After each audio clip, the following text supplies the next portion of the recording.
സ്വർഗം കണ്ട് പുഞ്ചിരിച്ചുകൊണ്ട് മരിക്കണമോ?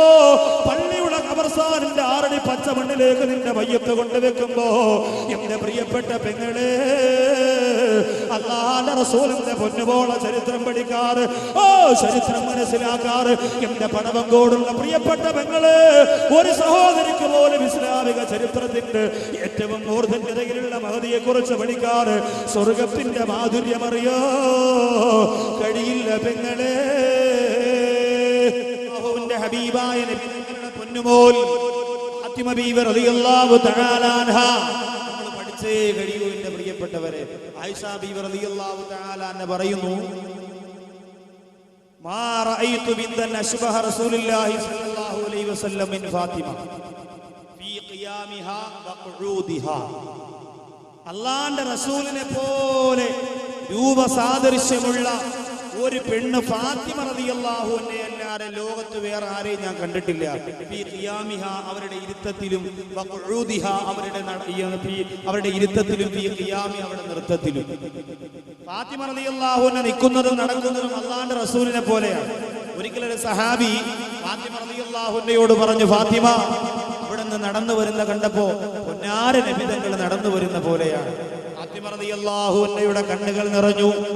എന്നിട്ട് പറഞ്ഞു, അൽഹംദുലില്ലാഹ്, നിന്റെ ഹബീബിനെ പോലെയുള്ള രൂപം എനിക്ക് തന്ന റബ്ബേ, അൽഹംദുലില്ലാഹ്.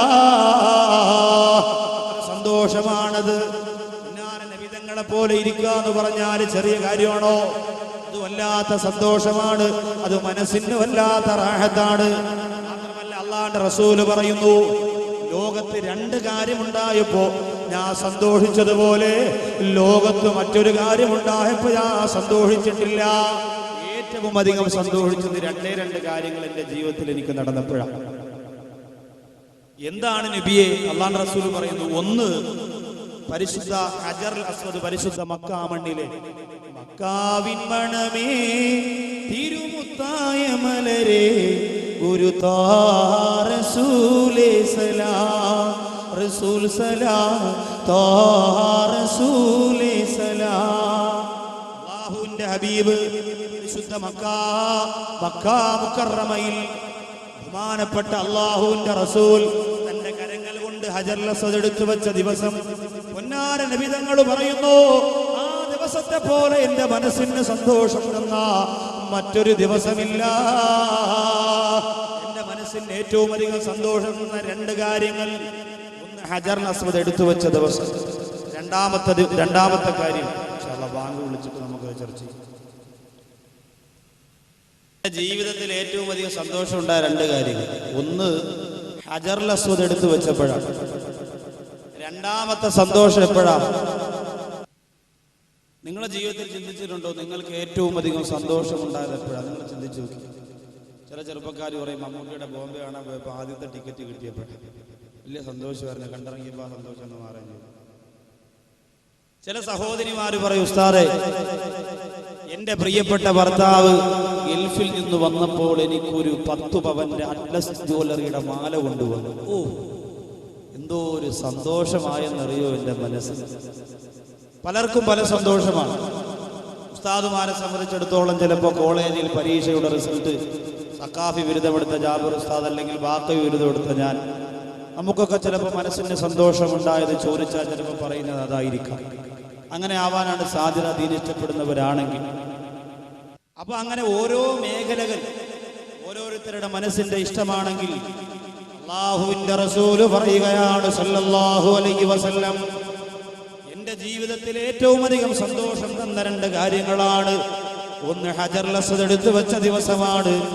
രണ്ടാമത് അല്ലാഹുവിന്റെ റസൂൽ നബി മുഹമ്മദ് മുസ്തഫ സല്ലല്ലാഹു അലൈഹി വസല്ലമ തങ്ങൾ പറയുന്നു, എനിക്കെന്റെ പൊന്നുമോള് ഫാത്തിമ റളിയല്ലാഹു തആല അൻഹ പിറന്ന ദിവസമാണ്. എന്റെ മഹദിയായ ഫാത്തിമ റളിയല്ലാഹു അൻഹയെ ഖദീജ ബിബി റളിയല്ലാഹു അൻഹ പ്രസവിച്ച ദിവസമാണ്. പെൺകുട്ടി പിറന്ന ദിവസമാണ്. സന്തോഷം.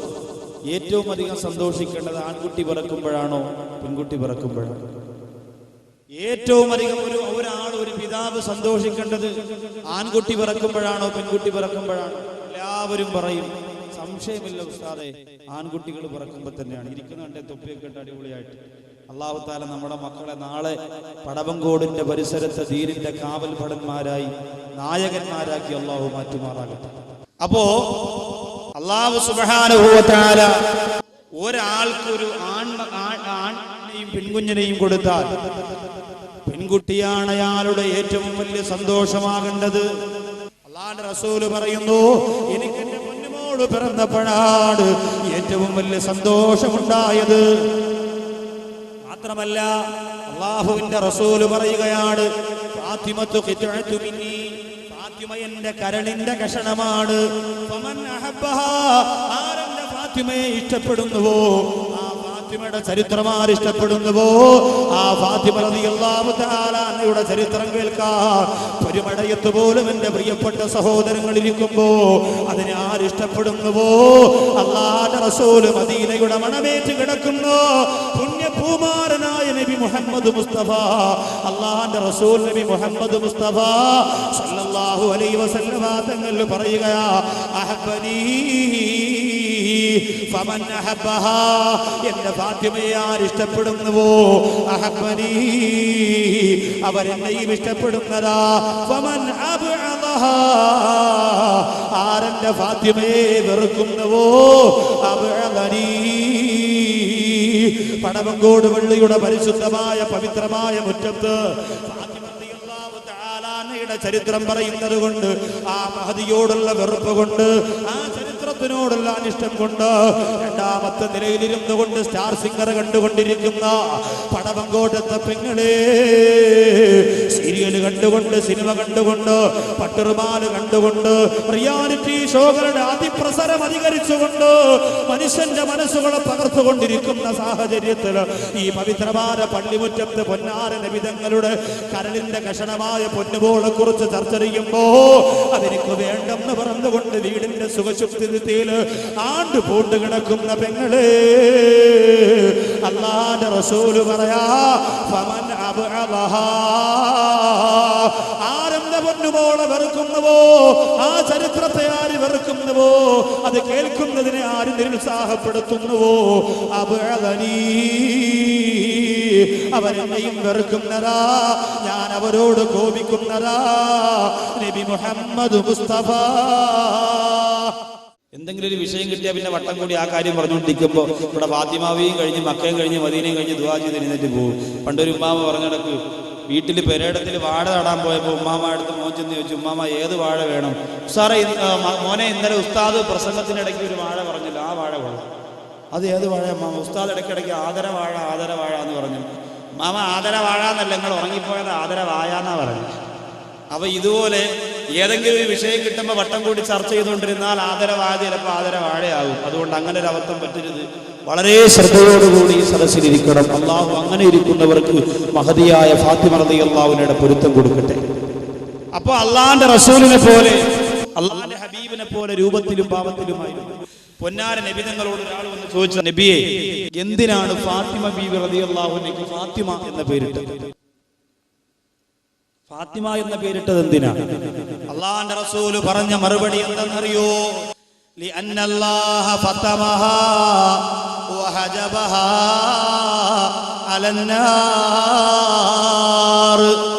ലിഅന്നല്ലാഹ ഫതമഹാ വഹജബഹാ, അല്ലാഹു സുബ്ഹാനഹു വ തആല എന്റെ പൊന്നുമോൾ ഫാത്തിമയെ നരകത്തിൽ കടത്തൂലെന്ന് വാക്ക് തന്നിട്ടുണ്ട് സഹാബത്തെ. അതുപോലെ ഒരു സ്ത്രീയുണ്ടോ ലോകത്ത്? അതുപോലെ ഒരു സ്ത്രീയെ പ്രസവിക്കാൻ ലോകത്തൊരു ഉമ്മാക്ക് ഭാഗ്യം ലഭിച്ചിട്ടുണ്ടോ പ്രിയപ്പെട്ടവരെ? ഇന്ന് ഫാത്തിമ എന്ന് പേരിട്ടവരും പർദ ഇടുന്നവരും മഫ്ത ഇടുന്നവരും മഫ്ത ഇട്ടിട്ട് ഇവിടെ പിന്ന് അവിടെ പിന്ന് ഇവിടെ പിന്ന് എന്നിട്ട് കാണിക്കുന്നതിന് ഒരു കുറവുമില്ല. പിന്നെ ചെലവാണ് തന്നെ മിച്ചം. സഹോദരിമാരെ ഞാൻ പുച്ഛിച്ചു തള്ളി എന്ന് പറയരുത്, സങ്കടം കൊണ്ട് പറഞ്ഞു പോകുന്നത് സത്യം, സങ്കടം കൊണ്ട്. അതുകൊണ്ട് ചില സഹോദരിമാർ പറയും, അതുകൊണ്ടല്ലേ ഉസ്താറേ നമ്മൾ പർദ്ദയൊന്നും ഇടാതെ നമ്മൾ മേരിക്കൊണ്ടൊരു കുഞ്ഞാട് 90ാമത്തെ വയസ്സ് വലിച്ചേറ്റിക്കൊണ്ട് നടക്കുക. അതൊരു ചുരിദാറിന്റെ പേരാ, സിനിമയുടെ പേരല്ല, അതൊരു ചുരിദാറിന്റെ പേരാ. കടയിൽ കയറിയിട്ട് താത്തമാരും അച്ചാമാരോട് ആദ്യം ചോദിക്കാൻ പറയണത്, അച്ഛാ മേരിക്കൊണ്ടൊരു കുഞ്ഞാടുണ്ടോ എന്ന് ചോദിച്ചു. അപ്പൊ കടയിൽ ചോദിക്കും, മേരിക്കൊണ്ടൊരു കുഞ്ഞാടുണ്ട്. അയാൾ പറയും, മേരി കുഞ്ഞാണ്ടെന്ന് പറയുമ്പോൾ വീട്ടിൽ വാപ്പാക്കൊരു മുട്ടനാടുണ്ടെന്ന്. ഇന്ന് അതൊക്കെയാണ് ഫാഷന്റെ സഹോദരങ്ങളെ. നമ്മൾ ഓർക്കണം, സിനിമാ ലോകം എന്ത് നമ്മുടെ മുന്നിൽ വെക്കുന്നുവോ അത് തന്നെയാണ് നമ്മുടെ സഹോദരങ്ങൾക്ക് സഹോദരിമാർക്ക് വേഷം. പുതിയ താടി ഇറങ്ങി, നിങ്ങളറിഞ്ഞോ?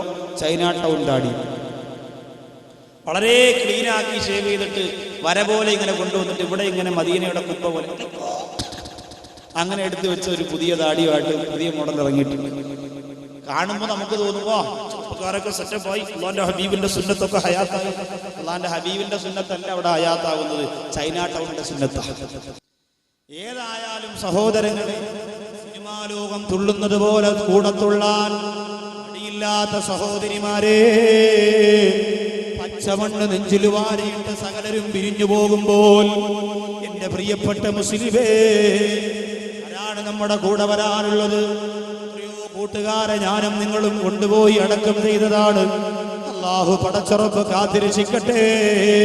അതുകൊണ്ട് ഫാത്തിമ എന്ന പേരിൽ അർത്ഥമില്ല, എങ്കിലും പേരിനൊരു പദവിയുണ്ട്, പേരിനൊരു ഗുണമുണ്ട്.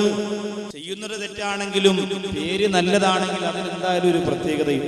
പഴയ കാലത്തെ പോലെയല്ല, ഇന്നിപ്പോ എല്ലാവരും നല്ല പേരുകളിലേക്ക് മടങ്ങി വന്നു. ചിക്കു മക്കു ഒക്കെ മാറി. ഇന്ന് മോളെ പേരെന്താ? നിദാ ഫാത്തിമ. അവന്റെ പേരെന്താ? ഹുദാ ഫാത്തിമ. മറ്റേ പേരെന്താ? നിദാ ഫാത്തിമ. എന്റെ പേരെന്താ? എടാ ഫാത്തിമ.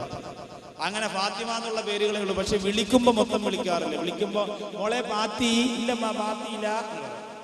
വിളിക്കുമ്പോ നമ്മളിങ്ങനെ ഷോർട്ട് ഫാമിൽ വിളിക്കും, അതാണ് തെറ്റ്. ഫാത്തിമ എന്ന പേരിനെ ഷോർട്ടാക്കി പാത്തി, പാത്തു എന്നൊന്നും വിളിക്കാൻ പാടില്ല. ഫാത്തിമ എന്ന പേരിനെ പാത്തുമ്മ എന്നല്ലേ നമ്മളൊന്ന് വിളിക്കാം ഉമ്മമാരൊക്കെ. അങ്ങനെയാണ് നമ്മളെ സ്വഭാവം. മുഹമ്മദ് അബ്ദുൽ ഖാദറിനെ നമ്മൾ വിളിക്കുന്നത് എന്താ? മമ്മാത്തിക്കാതിരി കട, മമ്മാത്തിക്കാതിരി. അബ്ദുറഹ്മാൻ പിള്ള നമ്മൾ വിളിക്കുന്നത് എന്താ? അത്രാം പിള്ള. അബ്ദുൽ കരീം നല്ല പേരാ, വിളിക്കുന്നത് എന്താ? അത്തിക്കരി, അത്തിക്കരി. ഇത് നമ്മുടെ സ്വഭാവമാണ്. ആരുടെയെങ്കിലും പേര് അങ്ങനെയാണെങ്കിൽ കളിയാക്കിയതല്ല, ജനങ്ങൾ നമ്മളെ നല്ല പേരിന് അങ്ങനെ വിളിക്കല്ലേ. അബ്ദുൽ കരീം നല്ല പേരാണ്, അബ്ദുറഹ്മാൻ നല്ല പേരാണ്, അബ്ദുർ റഹീം നല്ല പേരാണ്. അപ്പൊ ഇതിനെയൊക്കെ ഷോർട്ടാക്കിയിട്ട് നശിപ്പിക്കാൻ നല്ല മിടുക്കാണ്. അതുപോലെ തന്നെ ഫാത്തിമയെ പാത്തുമ്മയാക്കും, ഫാത്തിമയെ ഫാത്തി അല്ലെങ്കിൽ പാത്തി അല്ലെങ്കിൽ പാത്തു എന്നൊക്കെ. ഇതൊന്നും പാടില്ല. ഈ ബഹുമാനിക്കപ്പെടുന്ന പേരുകളെ നമ്മൾ ഇങ്ങനെ ആക്കാൻ പാടില്ല. അതിനോടൊരു അനാദരവാണ്. അള്ളാഹു കാത്തിരക്ഷിക്കട്ടെ. അപ്പോ അല്ലാഹുവിന്റെ റസൂല് പറഞ്ഞതാണ്,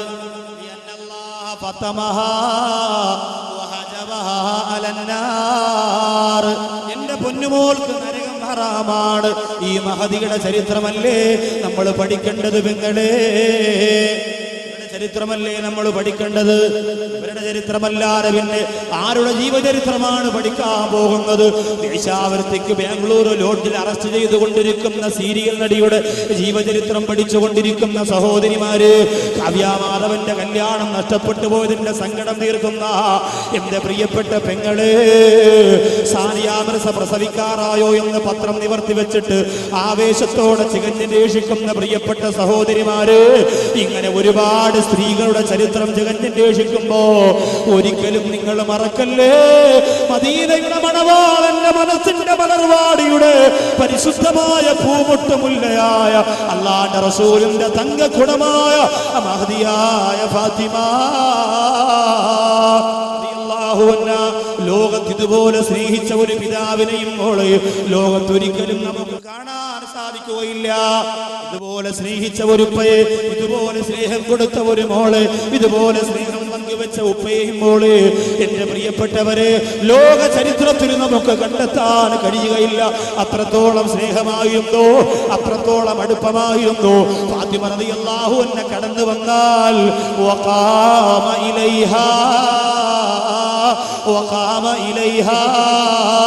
ആ മഹദിയെ സ്വീകരിക്കാൻ അല്ലാഹുവിന്റെ റസൂൽ എഴുന്നേറ്റ് നിൽക്കുമായിരുന്നു. അത്രേ ആദരവ് കൊണ്ട്, സ്നേഹം കൊണ്ട് എഴുന്നേറ്റ് നിൽക്കുമായിരുന്നു. ഇവിടെ നഷ്ടപ്പെട്ടു പോയത് അല്ലാഹുവിന്റെ റസൂലും പ്രിയപ്പെട്ട മകളും തമ്മിൽ ഒരല്പമെങ്കിലും അകന്നിരുന്നത് ഒരു സമയത്താ. അത് ഹിജ്റയുടെ വേളയിൽ മാത്രമായിരുന്നു.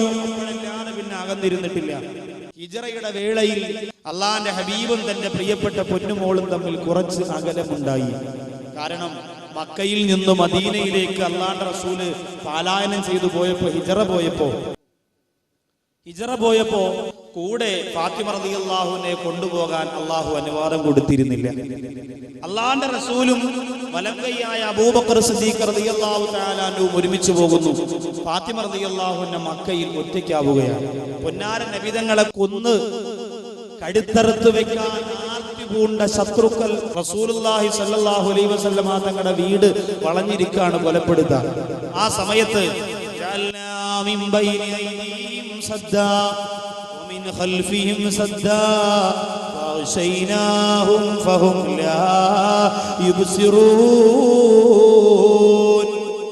ഈ ആയത്തോതിയിട്ട് ശത്രുവിന്റെ കണ്ണുകളിലേക്ക് പൊടിമണ്ണ് വാരിയിട്ടുകൊണ്ട് അല്ലാഹുവിന്റെ റസൂൽ സുരക്ഷിതനായി പരിശുദ്ധ മദീനയിലേക്ക് ഹിജ്റ പോകുമ്പോ മക്കയിൽ ഒറ്റപ്പെട്ടു പോയി ആര്?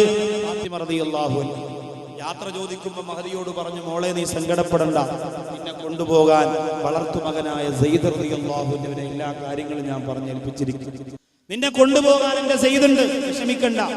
അങ്ങനെ ഫാത്തിമ റളിയല്ലാഹു അൻഹയെയും കൊണ്ട് റസൂലുള്ള മദീനയിലേക്ക് പോയതിനു ശേഷം മക്കയിൽ നിന്നും മദീന വരെ 450 കിലോമീറ്ററാണ്.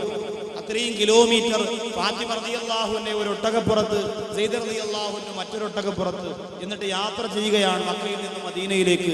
ശത്രുക്കളൊന്നും കടന്നു വരാൻ സാധ്യതയില്ലാത്ത വിജനമായ വഴിത്താരയിലൂടെ ഫാത്തിമ റളിയല്ലാഹു അൻഹയെ കൊണ്ടുപോകുമ്പോ ഇസ്ലാമിന്റെ ഒരു ശത്രു ഒളിഞ്ഞിരുന്നു കൊണ്ടത് കണ്ടു. അയാള് ഒരു മലമുകളിൽ കയറിയിട്ട് വിളിച്ചു പറഞ്ഞു, ഇസ്ലാമിന്റെ ശത്രുക്കളെ, മുഹമ്മദിനെ കൊല്ലാൻ കഴിഞ്ഞില്ലെങ്കിൽ എന്താ, ധൈര്യമായി ഓടി വന്നോ. മുഹമ്മദിനെ കിട്ടിയില്ലെങ്കിൽ എന്താ, മുഹമ്മദിന്റെ പൊന്നുപോൽ ഫാത്തിമ ഇതാ മദീനയിലേക്ക് യാത്ര പോവുകയാണ്. അതുകൊണ്ട് ആ ഫാത്തിമയെ കൊല്ലാ സമയമായി, അതുകൊണ്ട് ശത്രുക്കളെ നിങ്ങൾ ഓടി വന്നോ എന്ന് ആ ഇസ്ലാമിന്റെ ശത്രു വിളിച്ചു പറഞ്ഞപ്പോൾ സെയ്ദ് റളിയല്ലാഹു തആല അൻഹു ധൈര്യസമേതം ആ ഒരു ശത്രുവിന്റെ മുമ്പ് ചാടി ഇറങ്ങിയിട്ട് പറഞ്ഞു, നീ എന്ത് ചെയ്യുമെന്നാണ് പറഞ്ഞത്. എന്റെ റസൂല് വിശ്വസിച്ചുകൊണ്ട് ഫാത്തിമ റളിയല്ലാഹു അൻഹ എന്നെ ഏൽപ്പിച്ചിരിക്കുന്നത് സുരക്ഷിതമായി ഞാൻ മദീനത്ത് കൊണ്ടെത്തിക്കുമെന്ന് ഉറപ്പുള്ളത് കൊണ്ടാണ്. നമ്മളെപ്പോലെ ഇറച്ചിക്കോഴി തിന്ന് വയറു വലുതായ അല്ലെങ്കിൽ മസിൽ വെച്ച ചെറുപ്പക്കാരനായിരുന്നില്ല സെയ്ദ് റളിയല്ലാഹു അൻഹു. നല്ല തന്റെ ഇടവും ചുറുചുറുക്കും ആരോഗ്യവുമുള്ള ചുണക്കുട്ടനായിരുന്നു. ഇന്ന് അങ്ങനെയുള്ള ചെറുപ്പക്കാർ വളരെ കുറവാണ്. വീട്ടിൽ കിടന്ന് വല്ല പാത്താളമൊക്കെ അടിക്കും, ജംഗ്ഷനിലൊക്കെ നിന്ന് ഇങ്ങനെ കൂട്ടുകാരത്തോളത്തെ കഴിഞ്ഞ് പോലീസ് വണ്ടി ഉണ്ടാവും, എപ്പോൾ വീടെത്തിന്ന് ചോദിച്ചാൽ മതി. രണ്ടുപേര് കൂടി അടിയാവുമെന്ന് കണ്ട. പണ്ടൊക്കെ 11 മണി ആയാലും റോഡിൽ എന്തൊരു തിരക്കാണ്. ഇന്നിപ്പോ 7 മണി കഴിഞ്ഞാൽ ആരും കാണാനില്ല, എല്ലാത്തിനും പേടിയാ. എന്ന് പറഞ്ഞ് നാട്ടിലിറങ്ങി അടി ഉണ്ടാക്കണമെന്നല്ല ഞാൻ പറഞ്ഞത്. മുസ്ലിം ചെറുപ്പക്കാർക്ക് അവരുടെ ആരോഗ്യം സംരക്ഷിക്കൽ ഇസ്ലാമിൽ പെട്ടതാണ്. ആരോഗ്യ സംരക്ഷണം നല്ലതാണ്. അത് വളരെ നമ്മൾ ഇച്ചിരി നടക്കുകയും ഓടുകയും ചാടുകയൊക്കെ ചെയ്യണം. ഞാൻ എൻ്റെ വീട്ടിൽ കൊച്ചുകുട്ടികൾ, എൻ്റെ താത്താടെ മക്കൾ, എൻ്റെ ഇക്കാടെ മക്കളൊക്കെ വിളിച്ച് താഴെ പണയിൽ മടൽ വെച്ച് ക്രിക്കറ്റ് കളിക്കുന്ന ആളാണ്.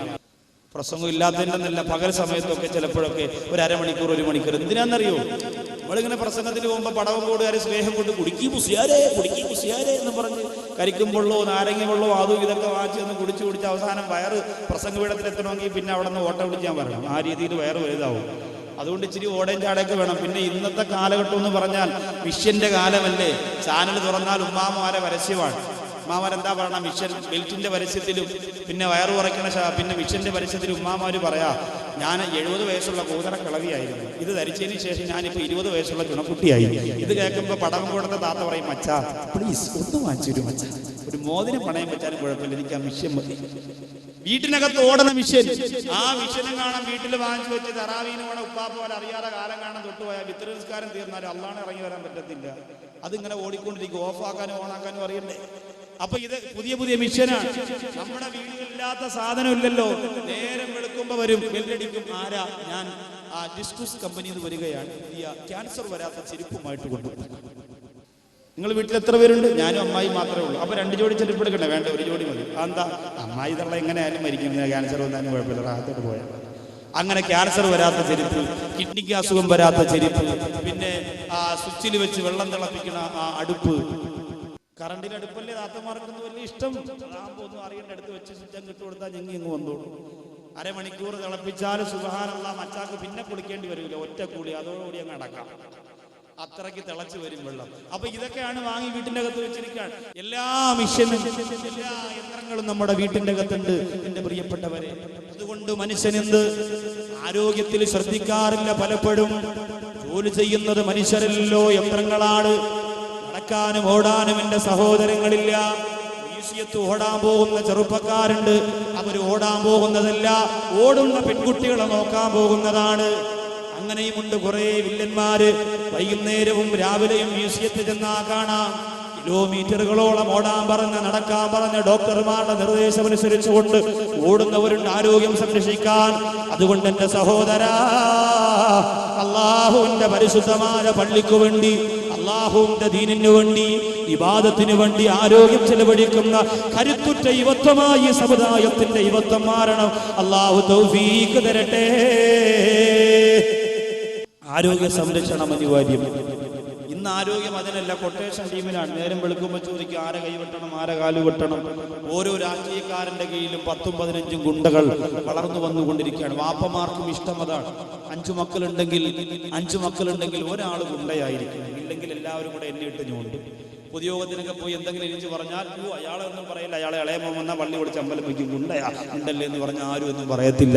എല്ലാവർക്കും ഇഷ്ടം ഒരുത്തൻ ആലിമാണെങ്കിൽ, ഒരുത്തൻ ജാഹിലാണെങ്കിൽ ഒരുത്തൻ ഗുണ്ടയാകണം. ഇപ്പൊ പിന്നെ കന്യാകുളങ്ങളുടെ ഭാഗത്ത് പ്രസംഗിക്കാൻ പോയപ്പോ ദുആ വസിയത്ത് ചെയ്ത് അവിടം വരെ മുടി വളർത്തിയ ഒരു സഹോദരൻ, ഉസ്താദേ ബിസിനസിന്റെ പുരോഗതിക്ക് ദുആ ചെയ്തു. ഞാൻ ചോദിച്ചു എന്താണ് ബിസിനസ്? ഞാനൊരു ചെറിയ ഗുണ്ടയാണ്. അള്ളാഹു മനസ്സിൽ ഈ ഗുണ്ടാവൽ ഗുണ്ടാന്ന് ദുആ ചെയ്യാൻ പറ്റും?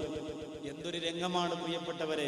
അപ്പൊ അതുകൊണ്ട് എന്റെ സഹോദരങ്ങൾ മനസ്സുകൊണ്ട് ചിന്തിച്ചോ, അല്ലാഹു സുബ്ഹാനഹു വ തആല പുണ്യ നബിതങ്ങളുടെ മനസ്സിൽ നിന്ന് അല്പമെങ്കിലും അകലത്തേക്ക് മാഞ്ഞുപോയത്, മനസ്സിൽ നിന്നല്ല ശരീരത്തിൽ നിന്ന്, തന്റെ കണ്ണിൽ നിന്ന് അല്പമെങ്കിലും ദൂരത്തേക്ക് മഹദിയായ ഫാത്തിമ റളിയല്ലാഹു തആല അകന്നു പോയത് എപ്പോഴെന്നറിയോ? ഹിജ്റയുടെ വേലയാണ്.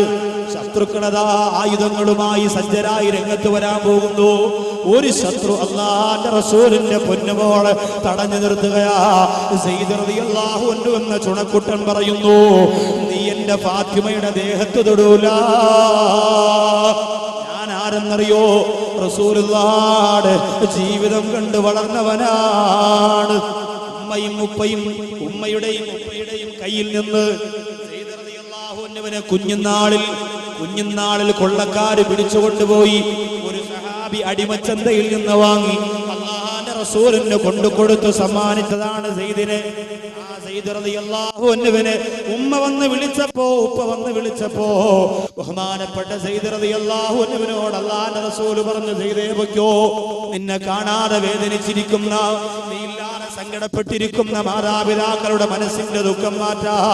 എന്റെ പ്രിയപ്പെട്ട സയ്യിദേ, നീ മടങ്ങിപ്പോണമെന്ന് പറഞ്ഞപ്പോ ബഹുമാനപ്പെട്ട സയ്യിദ് റളിയല്ലാഹു അൻഹു അല്ലാഹുവിന്റെ റസൂലിന്റെ മുഖത്ത് നോക്കിയിട്ട് പറഞ്ഞതെന്താ? അന്തവും മുന്നബൂ മാറൈനാ ഫീഹിമാ മിസ്ല ഹുസ്നിക ഖത്തു യാ സയ്യിദി ഖൈറൻ നബി. അല്ലാഹുവിന്റെ റസൂലേ, എന്റെ ഉമ്മ എനിക്ക് തന്ന സ്നേഹത്തെക്കാൾ, എന്റെ ഉപ്പ എനിക്ക് തന്ന സ്നേഹത്തെക്കാൾ ഏറ്റവും വലിയ സ്നേഹം എനിക്ക് തന്നത് അങ്ങാണ് നബിയേ. അതുകൊണ്ട് എന്നെ പോകാൻ പറയില്ല റസൂലേ എന്ന് പറഞ്ഞ് ആരംഭപ്പൂവായ നബി തങ്ങളുടെ കൂടെ കടിഞ്ഞു പോലെ ചെയ്ത് ഇസ്ലാമിന്റെ ശത്രുവിനോട് പറയുന്നു, റസൂലുള്ളാഹിയുടെ മനസ്സിന്റെ മാണിക്യക്കല്ലായ കരളിന്റെ കഷണമാരെ എന്നെ സൂക്ഷിക്കാൻ ഏൽപ്പിച്ച ഫാത്തിമ റളിയല്ലാഹു അൻഹ തൊടാൻ നിനക്ക് കഴിയില്ലടാ എന്ന് പറഞ്ഞിട്ട് സയ്യിദ് റളിയല്ലാഹു അൻഹു ഇസ്ലാമിന്റെ ശത്രുവിനോട് വെല്ലുവിളി മുഴക്കുമ്പോ മൂർച്ചയേറിയ വാളെടുത്തുകൊണ്ട് ഫാത്തിമ റളിയല്ലാഹു അൻഹ ഇരിക്കുന്ന ഒട്ടകത്തിന്റെ കൈയും കാലും ആ ഇസ്ലാമിന്റെ ശത്രു അതാ വെട്ടി അരിയുകയാ. ഫാത്തിമ റളിയല്ലാഹു അൻഹ മരുഭൂമിയിലേക്ക് മൂക്കുകുത്തി വീഴുകയാണ്. സയ്യിദ് റളിയല്ലാഹു അൻഹു പറഞ്ഞു, ഫാത്തിമ, ഇവന്റെ കാര്യവും ഇവന്റെ കൂടെ വരുന്ന ശത്രുക്കളുടെ കാര്യവും ഞാൻ ഏറ്റുകൊള്ളാം. പക്ഷേ നീ പൊയ്ക്കോ ഫാത്തിമ. മദീനയുടെ മലർവാടിയുടെ പൂങ്കന്നലായ നബി നിങ്ങൾ നിന്നെ കാണാതെ സങ്കടത്തോടെ കാത്തിരിക്കുന്നുണ്ട്. അതുകൊണ്ട് ഫാത്തിമ, ഈ വഴിത്താരയിലൂടെ സഞ്ചരിക്കണമെന്ന് പറയുമ്പോ മക്കയിൽ നിന്ന് മദീന വരെ 480 കിലോമീറ്റർ ആണെങ്കിൽ വളരെ കുറഞ്ഞ കിലോമീറ്ററുകൾ മാത്രമാണ് ഫാത്തിമ റളിയല്ലാഹു തആല സഞ്ചരിച്ചിട്ടുള്ളത്. ബാക്കിയുള്ള കിലോമീറ്ററുകൾ മുഴുവനും ഒട്ടകമില്ലാതെ വാഹനമില്ലാതെ വേച്ച് നടന്നുകൊണ്ട് തളർന്നുകൊണ്ട് ക്ഷീണിച്ചുകൊണ്ട് റസൂലുള്ളാഹിയുടെ പൊന്നുമോള് മദീനയിലെത്തുമ്പോ അല്ലാഹുവിന്റെ റസൂൽ 2 കൈയും നീട്ടി സ്വീകരിക്കുന്നു. വഖാമ ഇലൈഹാ റസൂൽ ഫാത്തിമ റളിയല്ലാഹു അൻഹയെ കണ്ടപ്പോ എഴുന്നേറ്റ് നിൽക്കുകയാണ്, വാരിപ്പുണരുകയാണ്, തലയിലേക്ക് മുത്തം കൊടുക്കുകയാണ്. അല്ലാഹുവിന്റെ റസൂൽ കണ്ണുനീര് തുടച്ചു കൊടുക്കുകയാണ്. 400 കിലോമീറ്ററുകളോളം നടന്ന് മക്കത്തെത്തിയ ഫാത്തിമ റളിയല്ലാഹു അൻഹയുടെ അനുയായികളായ എന്റെ പ്രിയപ്പെട്ട മുസ്ലിങ്ങളെ, ആ മഹനീയായ മഹിളാരംഗത്തെ മറന്നുകൊണ്ട് അല്ലാഹുവിന്റെ സ്വർഗ്ഗം കിട്ടുമെന്ന് മോഹിക്കണ്ടവന്റെ ആ ഫാത്തിമ റളിയല്ലാഹു ഈ ലോകത്ത് സമർപ്പിച്ച ഗുണപാഠം സ്വീകരിക്കാറ് സ്വർഗത്തിന്റെ കവാടം നിനക്ക് തുറന്നു തരുമെന്ന പ്രതീക്ഷ വേണ്ട പടവങ്കോട്ടത്തെ പെങ്ങളെ. അതുകൊണ്ട് പഠിച്ചോ, ആ മഹദിയായ ഫാത്തിമ റളിയല്ലാഹു അൻഹ നമുക്ക് പഠിപ്പിച്ചു തരുന്ന ഒന്നാമത്തെ ഗുണപാഠം പഠിച്ചോ. എന്താണ് മഹദിയായ ഫാത്തിമ റളിയല്ലാഹു അൻഹ എനിക്കും നിങ്ങൾക്കും പറഞ്ഞു തരുന്ന പഠിപ്പിച്ചു തരുന്ന ഒന്നാമത്തെ ഗുണപാഠം എന്തെന്നറിയോ? ഇത് ഞാൻ പറയുമ്പോ എന്റെ സഹോദരങ്ങളോട് സഹോദരിമാരോട് പറയാണ്, ഉറപ്പായിട്ടും നിങ്ങൾ തീരുമാനിക്കണം, ഈ ഗുണപാഠം നിങ്ങൾ പ്രാവർത്തികമാക്കുമല്ലോ. പടവങ്കോടം ദുആയ്ക്ക് ഉത്തരവുള്ള പരിശുദ്ധമായ പവിത്രമായ പള്ളി. നാളിതുവരെ ഈ പള്ളിയുടെ എന്ത് കാര്യത്തിന് ഇറങ്ങി തിരിച്ചിട്ടുണ്ടോ അതൊക്കെ പരിപൂർണമായ വിജയത്തിലെത്തിയ ചരിത്രമല്ലേ പടവങ്കോടുള്ളത്. ഈ പള്ളിയുടെ മുറ്റത്ത് ഇത്രത്തോളം വിശാലമായ ഒരു ഓഡിറ്റോറിയത്തിന്റെ പണി നടക്കാൻ പോകുമ്പോ അതിന്റെ പണി ഇങ്ങനെ തുടർച്ച ഇങ്ങനെ എത്തി നിൽക്കുമ്പോ എന്റെ പ്രിയപ്പെട്ടവരെ, എത്ര ഭംഗിയാണ് ഈ പള്ളിക്കകത്തേക്ക്. അല്ലാഹുമ്മ അഫ്തഹി ലീ അബ്വാബ റഹ്മതിക എന്ന് പറഞ്ഞുകൊണ്ട് വലതുകാലെടുത്ത് വെച്ചുകൊണ്ട് കിടക്കുമ്പോ എത്ര റാഹത്താണ് മനസ്സിന് തരുന്നത്. ഒരൊറ്റ വഖത്ത് നിസ്കാരമായ മഗ്‌രിബ് മാത്രം ഈ പള്ളിക്കകത്ത് നിന്ന് നിസ്കരിച്ച എന്റെ മനസ്സിന് പോലും കുളിർമ തോന്നിപ്പോയെങ്കിൽ ആ പള്ളിയുടെ മഹത്വം അറിയാറ് നാഴിക്ക് 40 വട്ടം പള്ളിയുടെ മുമ്പിലൂടെ മടത്ത് കെട്ടി സിഗരറ്റും വലിച്ച് ശംഖും സൈനികൈനിയും ലഹരിയുമല്ല നിന്റെ വാക്യകത്ത് തിരികിയിട്ടുകൊണ്ട് നടന്നു പോകുമ്പോ ഈ പള്ളിക്കകത്ത് എന്താ നടക്കുന്നതെന്ന് തിരിഞ്ഞു നോക്കാ നേരമില്ലാത്ത ചെറുപ്പക്കാരാ. ഇന്നലെയും കണ്ടുപോലെ കൊല്ലം സിയാറത്തുമൂടെ പള്ളിയിലേക്ക് വാതിന് പോകുമ്പോ ഹൈവേയുടെ ഭാഗത്തൊരു വാഗനർ എന്റെ പ്രിയപ്പെട്ടവരെ ഇടിച്ചു തകർന്ന് തരിപ്പണമായി. അതിൻ്റെ അകത്തുള്ളവർക്ക് ഒരാൾക്ക് പോലും ജീവനോടുകൂടി രക്ഷപ്പെടാൻ കഴിയാത്ത തരത്തിലുള്ള അപകടം കണ്ട് കണ്ണു നിറഞ്ഞു പോയവനോ. ഹൈവേയുടെ സൈഡിൽ ഞങ്ങൾ വാതിന് പോകുമ്പോ കാണാ ഓരോ അരമണിക്കൂർ കഴിയുമ്പോൾ ശീറിപ്പാഞ്ഞുകൊണ്ട് ജീവൻ രക്ഷിക്കാൻ വേണ്ടി മെഡിക്കൽ കോളേജിലേക്ക് പരക്കം തായുന്ന കിംസിലേക്ക്, ഓസ്ലോയിലേക്ക്, അനന്തപുരിയിലേക്ക് പൊന്നുമോളെ ജീവിതത്തിന് വേണ്ടി പരക്കം തായുന്ന നൂറുകണക്കിന് വാഹനങ്ങളെ കണ്ടുകൊണ്ടിരിക്കുമ്പോ എന്റെ പടവങ്കോട്ടത്തെ ചെറുപ്പക്കാരാ, നിനക്ക് സുഖം കൂടിപ്പോയോ, സന്തോഷം കൂടിപ്പോയോ, പവർ കൂടിപ്പോയോ, ആരോഗ്യം കൂടിപ്പോയോ? അല്ലാഹുവിന്റെ പള്ളിയെ വെറുക്കാൻ മാത്രം എത്ര തെറ്റാണ് എന്റെ പ്രിയപ്പെട്ടവരെ. എന്റെയും നിങ്ങളുടെയും ജീവിതത്തിൽ ചെയ്തു പോകാൻ മാത്രം റഹ്മാനായ പടച്ചറപ്പ് നമ്മളോട് വല്ല ക്രൂരതയും ചെയ്തിട്ടുണ്ടോ? പെണ്ണേ, നിന്റെ തലമുടിയുണ്ടല്ലോ, നിന്റെ തലമുടി ഔറത്താണ്. അത് വാരി വലിച്ച് എറിയാറുള്ളതല്ല, വീടിന്റെ മൂലയ്ക്ക് കൂട്ടിവെക്കാറുള്ളതല്ല. പ്രിയപ്പെട്ട സഹോദരിമാരെ, തലമറക്കാതെ പുറത്തിറങ്ങുന്നത് അപകടമാണെന്ന് എല്ലാ ഉസ്താദുമാരും പറയുന്ന പോലെ നൗസാദ് ബാക്കവിയും പറഞ്ഞു എന്നതിനപ്പുറം ഒരു ഗൗരവം നിന്റെ മനസ്സിന്റെ കത്ത് വന്നില്ല എങ്കിൽ അമലുകൊണ്ട് പ്രതിഫലമില്ല. അതുകൊണ്ട് ലജ്ജ വേണം സഹോദരിമാരെ. ശരീരത്ത് ധരിക്കുന്ന വസ്ത്രത്തിന് കാണുന്നവർക്ക് പോലും ലജ്ജ നഷ്ടപ്പെട്ടു പോകുന്ന രംഗമാണ്. ഉമ്മമാര് ചിലപ്പോ 40 വയസ്സായി 50 വയസ്സായി പർദ്ദയൊക്കെ ധരിച്ച് നല്ല തലയൊക്കെ മറച്ച്, പക്ഷേ 8 വയസ്സുകാരിയായ മോളുടെ വിരൽ തുമ്പ് പിടിച്ചുകൊണ്ട് കല്യാണത്തിന് പോവുകയാണ്. കാട്ടാക്കട അതുപോലെ പൂവച്ചൽ SKയിലും കാട്ടാക്കട ദേവിയിലും അതുപോലെ പൂവച്ചൽ ഫിർദൗസിലും ഒക്കെ കല്യാണത്തിന് പോകുമ്പോ തല തലമറച്ചുകൊണ്ട് മഫ്തയിട്ടുകൊണ്ട് പോകുന്ന ഉമ്മ 8 വയസ്സുകാരിയായ മോളെ തന്റെ വിരൽത്തുമ്പിൽ പിടിച്ചുകൊണ്ട് പോകുമ്പോ മോളിട്ടിരിക്കുന്നത് നെറ്റിന്റെ ചുരിദാറാണ്. മോളിട്ടിരിക്കുന്നത് മോഡലാണ്. ഉമ്മാമാക്കിന് ഇപ്പം മോഡലൊന്നും കാണിച്ചിട്ട് കാര്യമില്ല, മിഷനിലൊന്നും കുറയണില്ല ഒന്നും. അതുകൊണ്ട് ഉമ്മാമ എന്ത് ചെയ്തു, പറതയൊക്കെ ഇട്ട് മഫ്തയൊക്കെ ഇട്ട് കാര്യമായി നിസ്കാരത്തൊക്കെ വെച്ച് വലിയ ഹജ്ജുമ്മയായിട്ട് പോകുന്നു. 10 വയസ്സുകാരിയായ മോള് പോകുന്ന കണ്ടാൽ ഉമ്മാക്കും ഈമാനില്ല, മോക്കും ഈമാനില്ല. ഈ മോള് കാരണം ഈ ഉമ്മാടെ ഹജ്ജും ബാത്തിലാവും, ഉമ്മയും ഉപ്പയും നരകത്തിൽ. മോളെ നമ്മൾ അങ്ങനെയാണോ ശീലിപ്പിക്കാനുള്ളത്? നമ്മൾ ഓർക്കണം എൻ്റെ പ്രിയപ്പെട്ടവരെ, ലജ്ജ എന്ന് പറയുന്നത് എൻ്റെ സഹോദരിമാർക്കുണ്ടെങ്കിൽ കാസർഗോഡ് 65,000 രൂപയുടെ പർദ്ദ ഇറങ്ങിയിരിക്കുകയാണ്. 1-2 രൂപയുടെ പർദ്ദയല്ല, 65,000 രൂപയുടെ പർദ്ദ. വിലപിടിപ്പുള്ള വസ്തു എന്ന് പറഞ്ഞാൽ നമുക്ക് വലിയ ആർത്തിയാണല്ലോ സഹോദരിമാരെ. 65,000 രൂപയുടെ പർദ്ദ. എന്താണ് ആ പർദ്ദയുടെ പ്രത്യേകത? പർദ്ദയുടെ ഏറ്റവും താഴ്ഭാഗത്ത് സ്വർണത്തിന്റെ 4 പൂക്കൾ വെച്ച് പിടിപ്പിച്ചിരിക്കുകയാണ്. താത്തമാരിപ്പോ പറയും വെറുതെ അല്ല കാശ് കൂടിയത്. നമ്മുടെ നാട്ടിലെ സഹോദരിമാർക്ക് ആ പർദ്ദ ധരിക്കാൻ പറ്റും. നമ്മൾ വാങ്ങിച്ചു കൊടുത്താൽ ആ പർദ്ദ അവർ കഴുകിയിട്ടാൽ ഉണങ്ങുന്നത് വരെ അവർ കാത്തിരിക്കണം. ഇല്ലെങ്കിൽ മച്ചമാരെടുത്തുകൊണ്ട് പോയി പണയം വെക്കും. നമുക്ക് പിന്നെ മഞ്ഞ കളർ കണ്ടുകൂടാ, കണ്ട അപ്പൊ നേരെ സൊസൈറ്റിയിലേക്ക് അങ്ങ് പോവാ. അതുകൊണ്ട് എന്റെ സഹോദരങ്ങളെ, സഹോദരിമാരെ, ഈ പർദ്ദ അപകടമാണ്. 65,000 സ്വർണം വെച്ച പർദ്ദയടക്കം നമ്മുടെ നാട്ടിൽ ഒരു ശരീരത്തിൽ ഇറുകിക്കിടക്കുന്ന മോഡൽ പർദ്ദകൾ വിറ്റടിച്ചു കൊണ്ടിരിക്കുമ്പോൾ എന്ന് പറയുന്നത് എന്റെ സഹോദരിമാരെ, അൽ ഹയാഉ വൽ ഈമാനു ഖുരിനാ ജമീആ.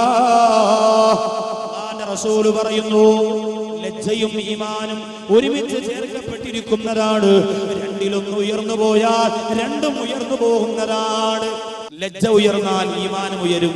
മക്കയിലും മദീനയിലും നമ്മൾ എത്തണം. നമ്മൾ വിചാരിച്ചാ നടക്കും. പ്രിയപ്പെട്ടവരെ, സലാം പറയാ മദീനത്തുള്ള തിരക്കെത്രയാണ്! എത്രയോ ചെറുപ്പക്കാരാണ്, 20, 25, 30 വയസ്സായ മക്കള് അല്ലാഹുവിന്റെ ഹബീബിന്റെ റൗളാ ശരീഫിന്റെ മുമ്പിൽ നിന്ന് മാറാറ്.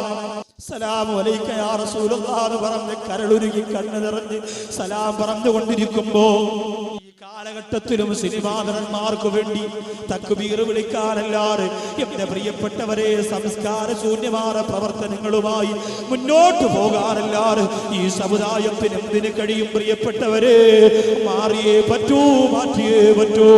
പരിവർത്തനത്തിന്റെ പടപ്പാട്ട് പാടുന്ന പടക്കുതിരകളായി പടവങ്കോട് പള്ളിയുടെ പരിശുദ്ധമായ മുറ്റപ്പിരുന്നു ചാടി എഴുന്നേറ്റ് പൊട്ടിക്കരന്നുകൊണ്ട് ദുആ ചെയ്തു പോകുന്ന ഖൽബ് നന്നാരൈവത്വമായിട്ട് എന്റെ പ്രിയപ്പെട്ടവരെ നമുക്ക് മാറാ സാധിക്കണം. അല്ലാഹു തൗഫീഖ് തരട്ടെ. അതുകൊണ്ട് ലജ്ജയുള്ളവര് ഈ പരിപാടികളൊന്നും ചെയ്യൂല. ആ മാറ്റിയേ പറ്റൂ. പ്രിയപ്പെട്ടവരെ, ഹറാമ് തന്നെയാണ്. എല്ലാ നന്മകളും പൊളിഞ്ഞു പോയാൽ എവിടെ പോകും സഹോദരങ്ങളെ? എന്റെ ഒരു പ്രിയ കൂട്ടുകാരൻ, 27 വയസ്സിനകത്ത് പ്രായമുള്ള നിസാബുദ്ദീൻ എന്ന് പറയുന്ന എന്റെ പഴയകാലത്ത് വാഹനം ഓടിച്ചുകൊണ്ടിരുന്ന അനസ് എന്ന് പറയുന്ന സഹോദരന്റെ ജ്യേഷ്ഠൻ, വെള്ളിയാഴ്ച ഇടന്ന് തന്റെ വീട്ടിലുള്ള മിണ്ടാപ്രാണിയായ ആടിന് വൃക്ഷത്തിന്റെ ഇലയായ പ്ലാവിന്റെ ഇലയെടുക്കാൻ വേണ്ടി, തോല് കൊടുക്കാൻ വേണ്ടിയിട്ട് ആ പ്രിയപ്പെട്ട കൂട്ടുകാരൻ ഒരു പുരയിടം വൃത്തിയാക്കിക്കൊണ്ടിരിക്കുന്ന മുതലാളിയുടെ കാമ്പൗണ്ടിനകത്തേക്ക് അയാള് വിളിച്ചിട്ട് ചെന്നു. ആ പ്ലാവിന്റെ ഇലകൾ ഇങ്ങനെ വെട്ടിമുറിച്ചു കൊണ്ടിരിക്കുമ്പോൾ JCB കൊണ്ട് വൃക്ഷം ഇങ്ങനെ പൊഴുതു മാറ്റിക്കൊണ്ടിരിക്കുന്ന സ്ഥലത്ത് സുബ്ഹാനല്ലാഹ് ഒരു വലിയ തെങ്ങ് JCB പൊഴുതപ്പോ അവരുദ്ദേശിച്ച സ്ഥലത്തേക്ക് ആ തെങ്ങ് ചെന്ന് വീണില്ല. ഈ പ്രിയപ്പെട്ട സഹോദരൻ കുനിഞ്ഞു നിന്നുകൊണ്ട് ഇലയെടുത്തുകൊണ്ടിരിക്കുന്ന സ്ഥലത്തേക്ക് ഒരു തെങ്ങാണ് വന്ന് വീഴുന്നത്. ഓർക്കണം, ഒരു വെള്ളക്കൊച്ചങ്ങ വന്ന് വീണാൽ, ഒരു തെങ്ങിന്റെ മുകൾ ഭാഗത്ത് നിന്ന് ചെറിയ ഒരു ഭാഗം വന്ന് വീണാ എത്ര വേദനയാണ് പ്രിയപ്പെട്ടവരെ, എത്ര അപകടമാണ്. ആ സഹോദരന്റെ തലയിലേക്കാണ് തെങ്ങിന്റെ മണ്ടയുടെ ഭാഗം വന്ന് വീണത്. 2.5 ദിവസത്തോളം മെഡിക്കൽ കോളേജിന്റെ കാഷ്വാലിറ്റിയിൽ, മെഡിക്കൽ കോളേജിന്റെ ഒബ്സർവേഷനിൽ ആ പ്രിയപ്പെട്ട സഹോദരൻ ജീവിതമാണോ മരണമാണോ എന്നറിയാതെ കിടന്നപ്പോൾ വേദന നിന്നുകൊണ്ട് ആ പ്രിയ കൂട്ടുകാരന്റെ സഹോദരങ്ങളും ബന്ധുക്കളും പുറത്തു നിൽക്കുമ്പോ, പ്രിയപ്പെട്ടവരെ, 3 വയസ്സിനകത്ത് പ്രായമുള്ള ഒരു കുഞ്ഞിന്റെ ഉപ്പയായിരുന്നു ആ കൂട്ടുകാരൻ. മരണപ്പെട്ടു പോയില്ലേ? എത്ര മോഹങ്ങളുണ്ടായിരുന്നു. ചെറിയ ചെറിയ ഒരു തക്കാവല് മസ്ജിദിലെ ഇമാമായിരുന്നു സഹോദരങ്ങള്. തന്റെ വീട്ടിലേക്ക് മൈക്ക് വരുമ്പോ ഇന്നും ആ 3 വയസ്സുള്ള മകൻ തന്റെ വാപ്പച്ചി വന്നെന്ന് പറഞ്ഞുകൊണ്ട് വാതിലിന്റെ മുമ്പിലേക്ക് വന്ന് പൊട്ടിക്കരയുമ്പോ സഹോദരങ്ങള് നൗഷാദ് വാഖബി പറയുമ്പോ നിങ്ങൾ വിചാരിക്കും കളിയാക്കാൻ വേണ്ടി പറഞ്ഞതാ, ഉസ്താദേ എത്ര വൃത്തികേടോടുകൂടി എന്തിനാ നിങ്ങൾ പറഞ്ഞതെന്നൊക്കെ തോന്നും. എന്റെ യുവാക്കള്, നമ്മൾ ഇനി എന്നാണ് രക്ഷപ്പെടാൻ വേണ്ടിയിരിക്കുന്നത്? ഇനി എന്നാണ് നന്നാവാൻ വേണ്ടിയിരിക്കുന്നത്? സമയമില്ല. ഉറങ്ങിക്കിടക്കുന്നവന് കാണുന്ന സ്വപ്നം പോലെ ദുനിയാവ് അവസാനിക്കാൻ പോകുമ്പോ എന്റെ കൂട്ടുകാരാ, സിനിമയും നാടകവും ഡാൻസും അതുപോലെ മണ്ണും പെണ്ണും കള്ളുമൊക്കെയാണ് ഈ കാലഘട്ടത്തിലും നിനക്ക് വലുതായിട്ട് തോന്നുന്നെങ്കിൽ ഒന്നും എനിക്കും പറയാനില്ല. പക്ഷേ എന്റെ ഉത്തരവാദിത്വം ഞാൻ നിങ്ങളോട് പറയുകയാണ്. വെറുതെ കുറെ പാട്ട് കേട്ടുകൊണ്ട് കോമഡി കേട്ടുകൊണ്ട് നിങ്ങൾ എഴുന്നേറ്റ് പോയാലും നിങ്ങൾ നാളെ പടച്ചവരോട് പറയൂ, സാറ് വാക്കവിക്കെങ്കിലും പറഞ്ഞു തരാമായിരുന്നു റബ്ബേ എന്ന് പറഞ്ഞുകൊണ്ട് എന്റെ മേൽ പഴിചാരാതിരിക്കാ. സങ്കടത്തോടെ പറയട്ടെ യുവത്വമേ, രക്ഷയുടെ 100 കണക്കിന് കവാടങ്ങള് പുറം കാലുകൊണ്ട് വലിച്ചെറിഞ്ഞ് നരകം മതിയെന്ന് സാഠ്യം പിടിക്കുന്നവരായി മാറല്ലേ. അതുകൊണ്ട് ലജ്ജയെന്ന് പറയുന്ന ആ സമ്പ്രദായം എന്റെയും നിങ്ങളുടെയും ജീവിതത്തിൽ ഉണ്ടാവണം. മോശമായ സ്വഭാവങ്ങൾ ഒഴിവാക്കുക. മൊബൈലിൽ നിന്ന് ആവശ്യമില്ലാത്ത നമ്പറുകളൊക്കെ മാറ്റിവെക്കുക. എന്നിട്ടതേ ഒരുപാട് പിക്ചറുകൾ നിന്റെ മൊബൈലിനകത്തുണ്ടല്ലോ, ഒരുപാട് ബ്ലൂ ഫിലിമുകൾ ഉണ്ടല്ലോ. ഞാൻ പറയട്ടെ, നിങ്ങൾ ആരെങ്കിലും തന്റെ കൂട്ടുകാരന് ബ്ലൂ ഫിലിം ബ്ലൂടൂത്ത് വഴി കയറ്റി കൊടുത്താൽ അതാരെല്ലാം കാണുന്നുവോ, അതാരെല്ലാം അനുഭവിക്കുന്നുവോ, അതാരെല്ലാം വീക്ഷിക്കുന്നുവോ അവരുടെ എല്ലാം ശിക്ഷ കിട്ടുന്നത് ആദ്യം അയച്ചു കൊടുത്തവനാ. ഓർത്തു നോക്കണേ, അത് ചെറുതല്ല മോനെ. കലിങ്ങിന്റെ മുകളിലും വായനശാലയിലും പള്ളിയുടെ കാമ്പൗണ്ടിലും പുറംപള്ളിയിലും ശാരിയിരുന്നു കൊണ്ട് ബ്ലൂടൂത്ത് വഴി നല്ല പേരുകൾ പരസ്പരം കൈമാറുന്നവരെ നീയാണ് അയച്ചു കൊടുക്കുന്നതെങ്കിൽ അവര് കാണുന്നതിന്റെ ശിക്ഷ അവർക്ക് കിട്ടുന്നത് പോലെ ഒട്ടും കുറയാതെ നിനക്ക് കൂടി കിട്ടുന്നതാ. ആനുകാലികമായി ഈ വിഷയങ്ങൾ പറയുമ്പോ പുരുഷന്മാരോട് മാത്രമല്ല പറയാനുള്ളത്. എന്റെ പ്രിയപ്പെട്ട സഹോദരിമാരെ, നിങ്ങളും ശ്രദ്ധിച്ചേ മതിയാകൂ. ഇന്ന് പെൺകുട്ടികളൊക്കെ മൊബൈലുള്ളവരല്ലേ. 8ാം ക്ലാസ്സുകാര് 2 മൊബൈൽ ഉപയോഗിക്കുമ്പോ 10ാം ക്ലാസ്സുകാര് ട്രിപ്പിൾ ക്യാമറയുള്ള മൊബൈൽ ഉപയോഗിക്കുമ്പോ രഹസ്യകാമുകന്മാരുമായി മെസ്സേജ് അയക്കുമ്പോ പാതിരാത്രികളിൽ മോശമായ രീതിയിൽ സംസാരിക്കുമ്പോ എവിടേക്കാണ് നമ്മുടെ ലോകം പോകുന്നത്?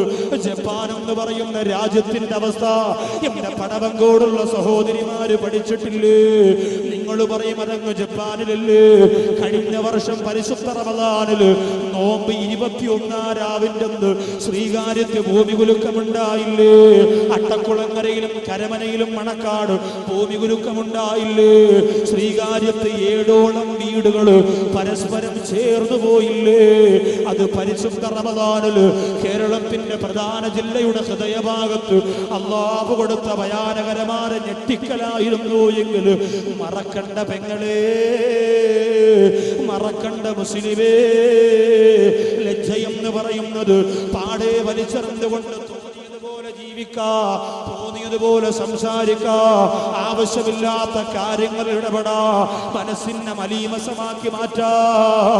ഈമാനിന്റെ എല്ലാ ഭാഗങ്ങളും പുറംകാലുകൊണ്ട് വലിച്ചെറിയാനുള്ള ശ്രമമാണ് നടത്തുന്നത് എങ്കിൽ അസ്രായിൽ വരുമ്പോ ഖേദിക്കേണ്ടി വരും. അല്ലാഹു കാത്തുരക്ഷിക്കട്ടെ. ആലി റളിയല്ലാഹു അൻഹുവിനെയല്ലേ റസൂലുള്ളാഹിയുടെ പൊന്നുകോൾക്ക് കിട്ടിയത്? എന്തിനാണ് ഇത്ര കഷ്ടപ്പെടുന്നത് പ്രിയപ്പെട്ടവരെ? പടവങ്കോടുള്ള എന്റെ പ്രിയപ്പെട്ട ഹൈന്ദവ സഹോദരങ്ങൾ വിചാരിക്കും, ക്രൈസ്തവ സഹോദരങ്ങൾ വിചാരിക്കും, ഉസ്താദേ നിങ്ങളുടെ പ്രഭാഷണം ഞങ്ങൾ കടയിൽ നിന്നല്ലെങ്കിൽ പള്ളിയിൽ നിന്ന് ഞങ്ങൾ കേൾക്കുന്നുണ്ട്, സദസ്സിൽ നിന്ന് ഞങ്ങൾ ശ്രവിക്കുന്നുണ്ട്. പക്ഷേ ഇത്രത്തോളം നിങ്ങളുടെ അള്ളാഹു ഇഷ്ടപ്പെട്ട മുഹമ്മദ് നബിയെ എന്തിനിങ്ങനെ പാവപ്പെട്ടവനാക്കി എന്ന് ചോദിച്ചാൽ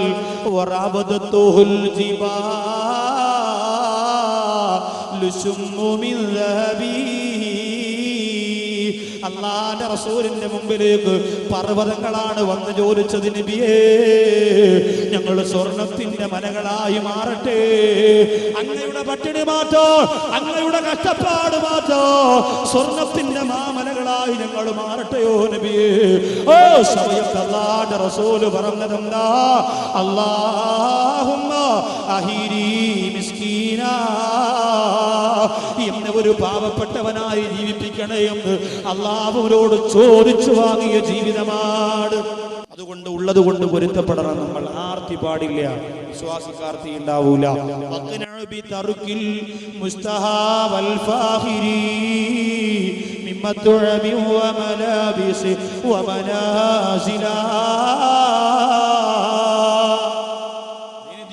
നിങ്ങൾ പറയുകയാണ്, അല്ലാഹു നിങ്ങൾക്ക് തന്നിട്ടുള്ള വീട്, നിങ്ങളുടെ ഭാര്യ, നിങ്ങളുടെ മക്കള്, നിങ്ങളുടെ കുടുംബം, ഇതിനെല്ലാം ഉള്ളത് കൊണ്ട് പൊരുത്തപ്പെടുക, ആർത്തി ഒഴിവാക്കണേ. ഫാത്തിമ റളിയല്ലാഹു അൻഹയുടെ നിക്കാഹ് കഴിഞ്ഞു ദിവസങ്ങൾ കഴിഞ്ഞപ്പോ അലി റളിയല്ലാഹു അൻഹു ഒരു സംശയം, വേറൊന്നുമല്ല. എല്ലാ പെണ്ണുങ്ങളും കല്യാണം കഴിഞ്ഞ് 3 മാസം കഴിയുമ്പോൾ ഭർത്താക്കന്മാരോട് പറഞ്ഞ ഒരു ഡയലോഗ് ഉണ്ട്, എന്തെന്നറിയോ? പിന്നെ ഇക്ക ഷാനിഫ എൻ്റെ കൂടെ പഠിച്ചോളാം, അവക്ക് വീടായി. റംല എൻ്റെ കൂടെ പഠിച്ചോളാം, അവളെ വീട് ഇന്നലെ വാർപ്പായിരുന്നു. സൂറ എന്നെക്കാളും പ്രായം കുറഞ്ഞോളാം, പക്ഷേ ഇപ്പോ അവളെ ഭർത്താവ് വസ്തുവൊക്കെ വാങ്ങിച്ചിട്ട് അവളുടെ വീട് വെക്കാൻ പറ്റും. നിങ്ങൾ മാത്രം ഇങ്ങനെ നടന്നാൽ മതി, വീടൊന്നും വേണ്ടേ. ഇതില് ഭർത്താവ് കേട്ടില്ലെങ്കിൽ അടുത്ത ഡയലോഗ് എന്താണെന്നറിയോ? ഇക്ക നിങ്ങളെ എനിക്ക് മനസ്സറിഞ്ഞ് സ്നേഹിക്കാൻ കഴിയില്ലേക്ക. ഇവിടെ എങ്ങനെ നിങ്ങളെ സ്നേഹിക്കാൻ പറ്റും? ഒരറ്റത്ത് വാപ്പാട ചുമ, ഒരറ്റത്ത് ഉമ്മാടെ കൊര, ഇതിൻ്റെ ഇടയിൽ കുറേ മക്കള് മക്രോണി കണക്ക്, ഭർത്താവ് കളഞ്ഞിട്ട് പോയ നാത്തൂമാരെ കുറേ മക്കള്, അവർ കിടന്ന് ഓട്ടവും ചാട്ടവും വിളി. ഇതിനിടയിൽ എങ്ങനെയാണ് ഇക്ക നിങ്ങളെ സ്നേഹിക്കാൻ പറ്റുക? അതുകൊണ്ട് നമുക്ക് വീട് വെച്ച് മാറാം എന്ന് പറഞ്ഞ് വീട് വെച്ച് നിങ്ങൾ ആരും മാറി താമസിക്കേണ്ടെന്നല്ല. ഞാനും മാറി എൻ്റെ ഭാര്യയും മക്കളുമായിട്ട് പ്രത്യേകം വീട് വെച്ച് താമസിക്കുന്നയാളാ, അങ്ങനെ മാറണ്ടെന്നല്ല പറഞ്ഞു. ഇതിനൊരു കാരണം നമ്മൾ ഇങ്ങനെ കണ്ടെത്തിയിട്ട് പെണ്ണിന്റെ മനസ്സിൽ എപ്പോഴും വീടെന്ന് പറയുന്നത് വല്ലാത്ത സ്വപ്നമാണ്. എല്ലാ സ്ത്രീകളുടെയും മനോമുഖരത്തിൽ അവൾ ഇഷ്ടപ്പെടുന്ന ഒരു വീട് കാണും. എൻ്റെ ഒരു പാവപ്പെട്ട ഭർത്താവ് സ്ത്രീധനവും പിന്നെ ഒന്നുമില്ലാതെ ഒരു പാവപ്പെട്ട കൂട്ടുകാരൻ ഒരു പെൺകുട്ടിയെ, സാധുവായ പെൺകുട്ടിയെ നിക്കാഹ് കഴിച്ചു. അപ്പൊ അവനൊരു 5 സെന്റ് വസ്തു കൊണ്ട് വീട് വെക്കാൻ തീരുമാനിച്ചപ്പോ ഭാര്യ, എവിടെ കിടന്ന ഭാര്യ, നിത്യവൃത്തിക്ക് വകയില്ലാതെ, എന്റെ പ്രിയപ്പെട്ടവരെ, ഒരു തുണിക്ക് മറുതുണിയില്ലാതെ കിടന്ന് കഷ്ടപ്പെട്ട പെണ്ണ. യവന്റെ വീട്ടിൽ വീടിന്റെ മോഡൽ കാണിച്ചു കൊടുക്കാൻ മനോരമ ആഴ്ചപ്പതിപ്പിന്റെ വീടെന്ന് പറയുന്ന ഒരു പുസ്തകമുണ്ട്. അതിനകത്തുനിന്ന് മുഴുവനും വെട്ടിയെടുത്ത് വെച്ചിരിക്കുകയാണ്. ഇങ്ങനത്തെ വീട് വേണം, സ്വിമ്മിംഗ് പൂള് മുകളിൽ ഇങ്ങനെ, സ്വിമ്മിംഗ് പൂള്. എന്റെ പ്രിയപ്പെട്ടവരെ, 2 പവൻ സ്വർണം പോലും വേണ്ടെന്ന് പറഞ്ഞ ആ പാവപ്പെട്ട പെണ്ണിന് ജീവിതം കൊടുത്തപ്പോ ആ പെണ്ണിന്റെ മനസ്സിൽ എന്താണെന്നറിയോ? ഇങ്ങനെ പ്രസിദ്ധീകരണങ്ങളിൽ നിന്ന് വെട്ടിവെച്ചിരിക്കുകയാണ് വീടിന്റെ മനോഹരമായ 3ഉം 4ഉം നില, കാർ ഷെഡ്, പൂന്തോട്ടം. സുബ്ഹാനല്ലാഹ്, 5 സെന്റേ ഉള്ളൂ മച്ചാക്ക്. ആത്മാടെ സ്വപ്നമാണ്, ആവശ്യത്തിനെല്ലാം. നമ്മൾ ഏതെങ്കിലും ഒരു വീട് വാലാച്ചിന് പോയി അവിടുത്തെ സ്റ്റെപ്പ് കണ്ടപ്പോ ഇങ്ങനെ വളഞ്ഞു, ഇങ്ങനെ അത് നമുക്ക് ഇങ്ങനെ അവിടെ പോയി അത് കണ്ടിട്ട് നമ്മൾ നാട്ടിൽ ഒന്ന് പാവപ്പെട്ട ഒട്ടുപാല് പറക്കണം മച്ചാരെടുത്തത് പറഞ്ഞിട്ട് വല്ല കാര്യമുണ്ടോ? അച്ഛൻ സ്റ്റെപ്പ് പോലെ തന്നെ വളഞ്ഞ് നടക്കണേ, ആ മച്ചാക്കിനെ വളഞ്ഞ സ്റ്റെപ്പ് കെട്ടേണ്ട ആവശ്യമില്ല. നമ്മൾ എന്തിനാ അങ്ങനെ പറയാൻ പോകണം? നമുക്കുള്ളത് ഉള്ളത് അതിൽ പൊരുത്തപ്പെട്ട സന്തോഷമാണ്, പ്രിയപ്പെട്ട റാഹത്താണ്. അലി റളിയല്ലാഹു അൻഹു പെണ്ണുങ്ങൾക്ക് അങ്ങനെ ഒരു ചിന്ത വരുമെന്ന് ചിന്തിച്ചു. പെണ്ണുങ്ങൾക്ക് അങ്ങനെ വരുമല്ലോ. അല്ലാഹുവിന്റെ ഖുർആനിൽ ഒരു മഹദിയുടെ ചരിത്രം പറയുന്നുണ്ട്. ബീവി ആസിയ ഇസ്ലാമിന്റെ ശത്രുക്കളുടെ ചവിട്ടേറ്റുകൊണ്ട് ചുട്ടുകൊള്ളുന്ന മണലാരണ്യത്തിൽ നെരിവിരി കൊള്ളുമ്പോ ലോകത്തിനൊന്ന് വിട പറയാൻ പോകുന്ന ആസിയ റളിയല്ലാഹു അൻഹ ശരീരത്തിന്റെ ഒരു ഭാഗത്തുകൂടി ചുട്ടുപടിപ്പിച്ച കമ്പി കടത്തിയിട്ട് മറുഭാഗത്തൂടെ വലിച്ചൂരിയെടുക്കുമ്പോ ആ മണലാരണ്യത്ത് കിടന്ന് നെരിവിരി കൊള്ളുന്ന ആസിയ റളിയല്ലാഹു തആല അവസാനം അല്ലാഹുവോട് ചോദിച്ചതെന്താ? എന്തെല്ലാം ചോദിക്കാനുണ്ടായിരുന്നു, എന്തെല്ലാം ആവശ്യപ്പെടാനുണ്ടായിരുന്നു. പക്ഷെ ആസിയ റളിയല്ലാഹു അൻഹ ചോദിച്ചതെന്താ? റബ്ബി ബിനിലി ഇൻദക ബൈതൻ ഫിൽ ജന്ന. അല്ലാഹുവേ, നിന്റെ സ്വർഗ്ഗത്തിൽ ഒരു ഭവനം നീ എനിക്ക് തരണമേ അല്ലാഹ്. ആർത്തിയുള്ള ആഗ്രഹം നമ്മളെ നശിപ്പിക്കും. എത്രയോ പേര് വെച്ച വീടിന്റെ അകത്തൊന്ന് കിടക്കാൻ കഴിയാതെ പോയതാണ്. വീട് ഒരു തീരുമാനമാണ്, റബ്ബിന്റെ തീരുമാനമാണ്. വീടൊരു ബറക്കത്താണ്, ഒരു അലങ്കാരമാണ്. അത് അല്ലാഹുവിന്റെ തീരുമാനം പോലെ നടക്കും. നമ്മളൊന്ന് ചെറിയ ഒരു പരിശ്രമം നടത്തിയാ മതി. ആർത്തി പോണ്ട് എടുത്തു ചാടല്ലേ, അപകടത്തിന്റെ പടുകുടിയിലേക്ക് ചെന്ന് വീടല്ലേ. റളിയല്ലാഹു അൻഹു പറഞ്ഞു, ഫാത്തിമ, അതുകൊണ്ട് ഞാനൊരു കാര്യം പറയട്ടെ, നിനക്ക് വീട് വേണമെന്ന് നീ പറഞ്ഞില്ലെങ്കിലും അല്ലാഹുവിന്റെ റസൂലിനെ ഒരുപാട് സ്നേഹിക്കുന്ന ഒരു സഹാബിയാണ് നുഐമാനുൽ അൻസാരി റളിയല്ലാഹു അൻഹു. അവർക്ക് 2 വീടുണ്ട് ഫാത്തിമ. ഇതാണ് വിഷയം, പറയാൻ പോയ കാര്യം അതാ. ആ സഹാബിക്ക് 2 വീടുണ്ട്. ഒരു വീട് അടച്ചിട്ടിരിക്കുകയാണ്. റസൂലുള്ളാഹി വലിയ ഇഷ്ടമാണ്. നീ ചെന്ന് മുത്തുനബി തങ്ങളോട് പറഞ്ഞാൽ, ഫാത്തിമ, അല്ലാഹുവിന്റെ റസൂലാ പ്രിയപ്പെട്ട സഹാബിയോട് ചോദിച്ചോ, നിനക്ക് ആ വീട് തരും ഫാത്തിമ. ഫാത്തിമ റളിയല്ലാഹു അൻഹയ്ക്ക് മനസ്സ് തളർന്നുപോയി. എങ്ങനെ ചോദിക്കുമെന്നറിയാൻ വയ്യ. റസൂലുള്ളാഹിയുടെ മുമ്പിൽ എങ്ങനെ ഈ ആവശ്യം പോയി പറയൂ? തന്റെ ഭർത്താവ് പറഞ്ഞതല്ലേ, എങ്ങനെ ചോദിക്കാതിരിക്കൂ? അങ്ങനെ ആ വീട്ടിൽ നിന്നിറങ്ങുകയോ നബി തങ്ങളുടെ മുമ്പിലേക്ക് ചെല്ലുകയാ. ചെന്നുകൊണ്ട് പറയുന്നു, നബിയേ, ഞാൻ വന്നതെന്തിനെന്നറിയോ റസൂലേ?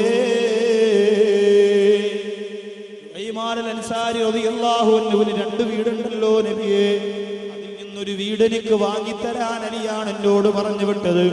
ഞാൻ പറയുന്നതല്ല നബിയേ. ആ സമയത്ത് അല്ലാഹുവിന്റെ റസൂലിന്റെ കണ്ണു നിറയുകയാണ്. പൊന്നാര നബി തങ്ങള് പൊട്ടിക്കരഞ്ഞുകൊണ്ട് മഹദിയാര ഫാത്തിമ റളിയല്ലാഹു അൻഹയെ നോക്കുകയാണ്. ത്വാഹ റസൂലുള്ളാഹേ, തിങ്കൾ ഹബീബുള്ളാഹേ, ത്വാഹ റസൂലുള്ളാഹേ, തിങ്കൾ ഹബീബുള്ളാഹേ, തൊയ്വ പതിയും ജീവേ, തൗഹീദൊളി നീലാവേ, അർശിനും കുർസിനും അധിപതിയുടയോന്റെ ഹസനത്ത് ഉലകത്തിൽ ഉരച്ചപ്പോവേ, അർശിനും കുർസിനും അധിപതിയുടയോന്റെ ഹസനത്ത് ഉലകത്തിൽ ഉരച്ചപ്പോവേ, ത്വാഹ റസൂലുള്ളാഹേ, തിങ്കൾ ഹബീബുള്ളാഹേ. അല്ലാഹുവിന്റെ റസൂല് പറയുന്നു, ഫാത്തിമ, എനിക്ക് ലജ്ജയുണ്ട് ഫാത്തിമ, പൊന്നുമോളെ, സ്വർണ്ണത്തിന്റെ കൊട്ടാരത്തിൽ നിന്ന് കിടപ്പോ ഈ മുഹമ്മദിന് കഴിയും ഫാത്തിമ. ഈ ലോകത്തൊരു പെണ്ണും കിടക്കാത്ത സ്വർഗീയ മാളികയിൽ നിന്നെ കിടത്താൻ എനിക്ക് കഴിയും ഫാത്തിമ. പക്ഷേ ഞാൻ മനസ്സ് വെക്കാത്തത് കൊണ്ടാണ് നമുക്കത് വേണ്ട ഫാത്തിമ. സ്വർഗത്തിന്റെ വീട് പോരെ, സ്വർഗത്തിന്റെ മാണിക്യമുത്തേ, പവിഴം കൊണ്ട് നിർമ്മിച്ച സ്വർഗത്തിന്റെ മാളിക പോരെ എന്ന് പറഞ്ഞപ്പോ ഫാത്തിമ റളിയല്ലാഹു അൻഹ പറഞ്ഞു, നബിയേ, ഞാൻ പറഞ്ഞതല്ല, എന്റെ പ്രിയപ്പെട്ടവൻ പറഞ്ഞത് കൊണ്ട് വന്നതാണ്, അതുകൊണ്ട് പൊരുത്തപ്പെടണേ എന്ന് പറഞ്ഞുകൊണ്ട് കണ്ണീര് തുടച്ച് വീട്ടിൽ നിന്ന് ഇറങ്ങി വരുമ്പോ നുഐമാനുൽ അൻസാരി വിവരമറിയുകയാണ്. പൊട്ടിക്കരഞ്ഞുകൊണ്ട്, യാ റസൂലല്ലാഹ്, എനിക്കെന്തിനാണ് വീട് നബിയേ? എനിക്കുള്ളതെല്ലാം അങ്ങേക്കല്ലേ നബിയേ? എന്റെ 2 വീടും തരാം നബിയേ. ഫാത്തിമ വന്ന് ചോദിച്ചിട്ട് ഒരു വാക്കെന്നോട് പറയാത്തതെന്തേ റസൂലേ? എന്റെ വീടിതാ അങ്ങയുടെ പൊന്നുപോൾക്ക് തന്നിരിക്കുന്നു നബിയേ എന്ന് പറഞ്ഞുകൊണ്ട് ആ വീട് മഹദിയാര ഫാത്തിമ റളിയല്ലാഹു അൻഹയ്ക്ക് കൊടുത്തപ്പോ ആലോചിക്കു സഹോദരങ്ങളെ, ആ വീടിന്റെ ഉദ്ഘാടന ദിവസം ആദ്യമായ ആ വീട്ടിൽ വന്നതാരാ? അസ്സലാത്തു അലൻ നബി വസ്സലാമു അലർ റസൂൽ അശ്ഫീൽ അബ്തഹി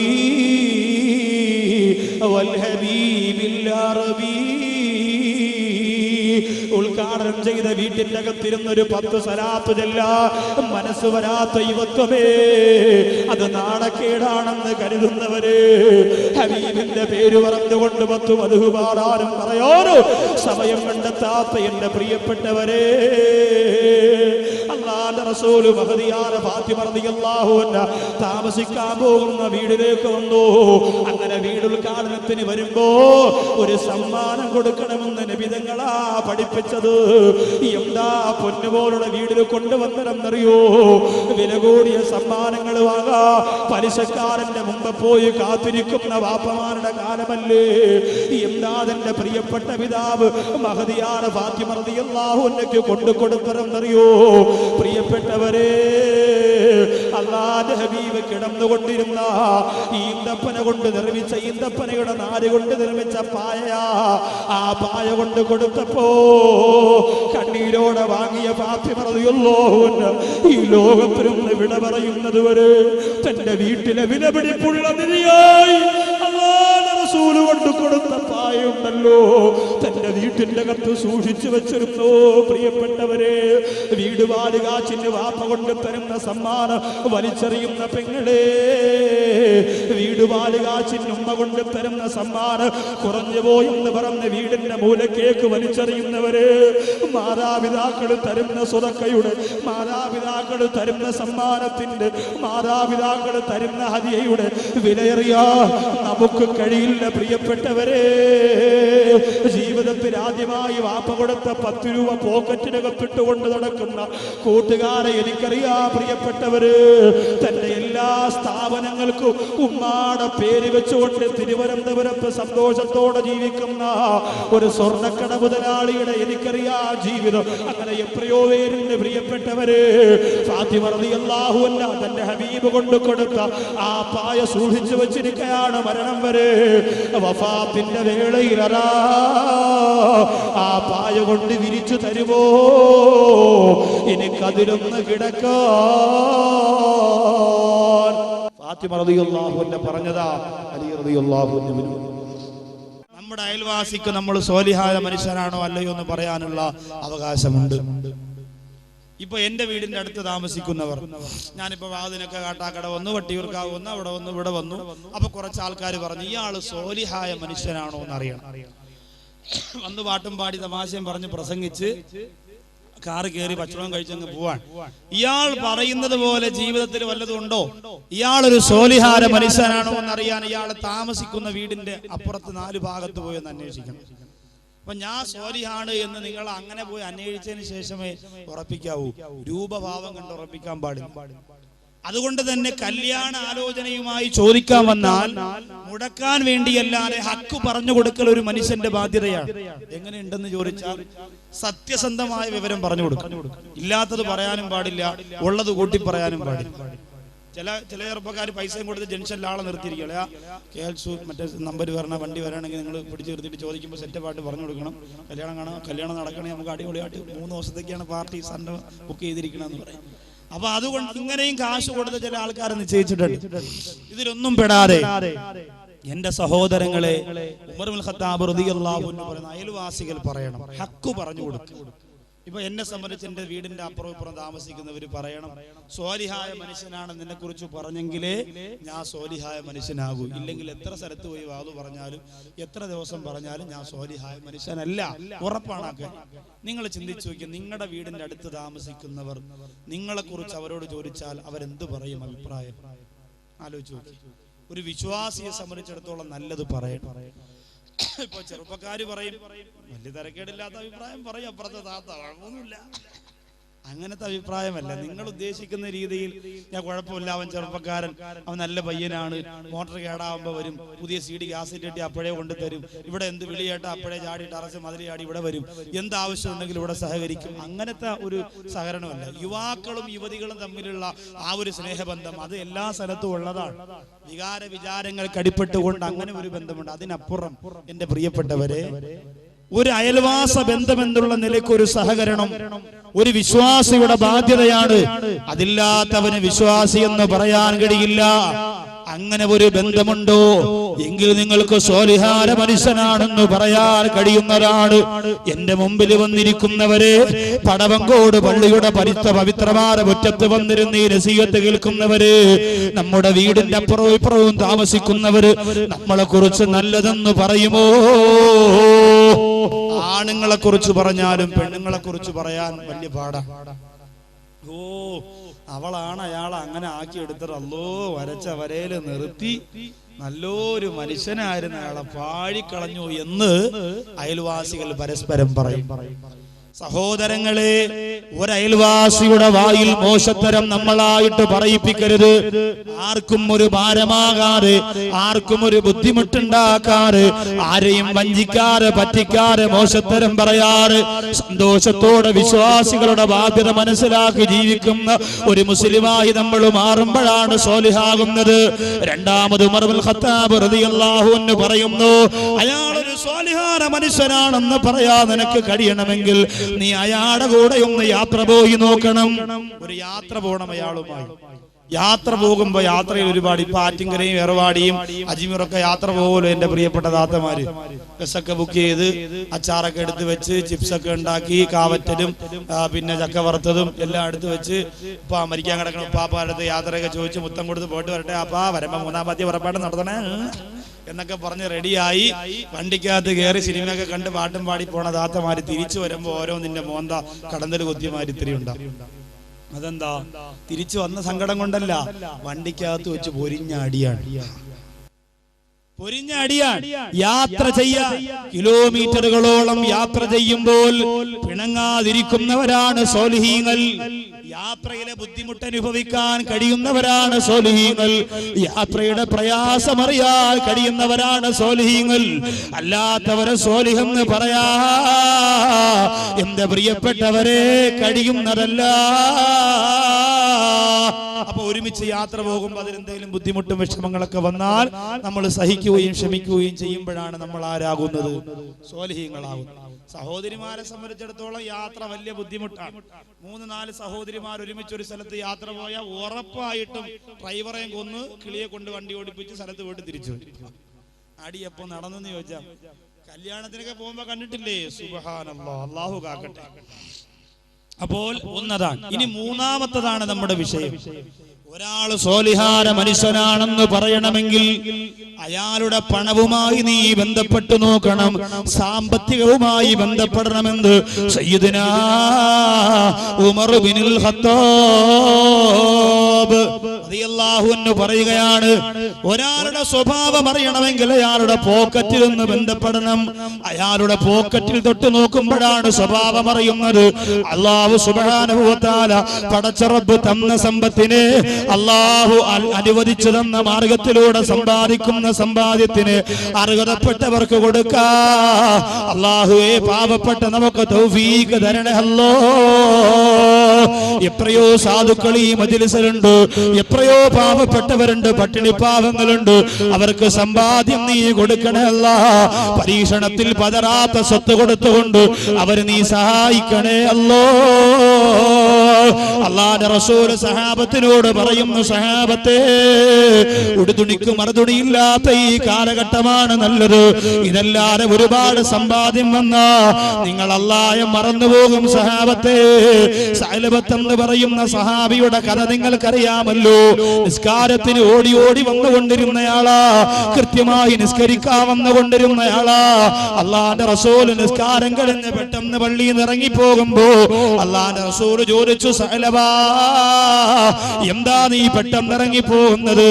ആ സഅലബ പറയുന്നു, നബിയേ, അല്ലാഹുവിന്റെ റസൂലേ, ഞാൻ ധരിച്ചിരിക്കുന്ന വസ്ത്രമുണ്ടല്ലോ എന്റെ വീട്ടിൽ കൊണ്ട് കൊടുത്തിട്ടാണ് എന്റെ ഭാര്യക്ക് നിസ്കരിക്കാനുള്ളത്, വേറെ വസ്ത്രമില്ല നബിയേ എന്ന് പറഞ്ഞ സഅലബത്തിന് അല്ലാഹുവിന്റെ റസൂൽ ദുആ ചെയ്തുകൊണ്ട് ഒരാടിനെ സമ്മാനമായി കൊടുക്കുകയാണ്.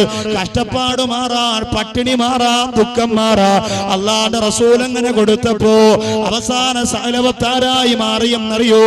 സക്കാത്ത് കൊടുക്കാത്ത മൂരാച്ചിയായി സഅലബത്ത് മാറി. പള്ളിയിൽ നിസ്കരിക്കാൻ വരാ സഅലബത്തിന് നേരമില്ല.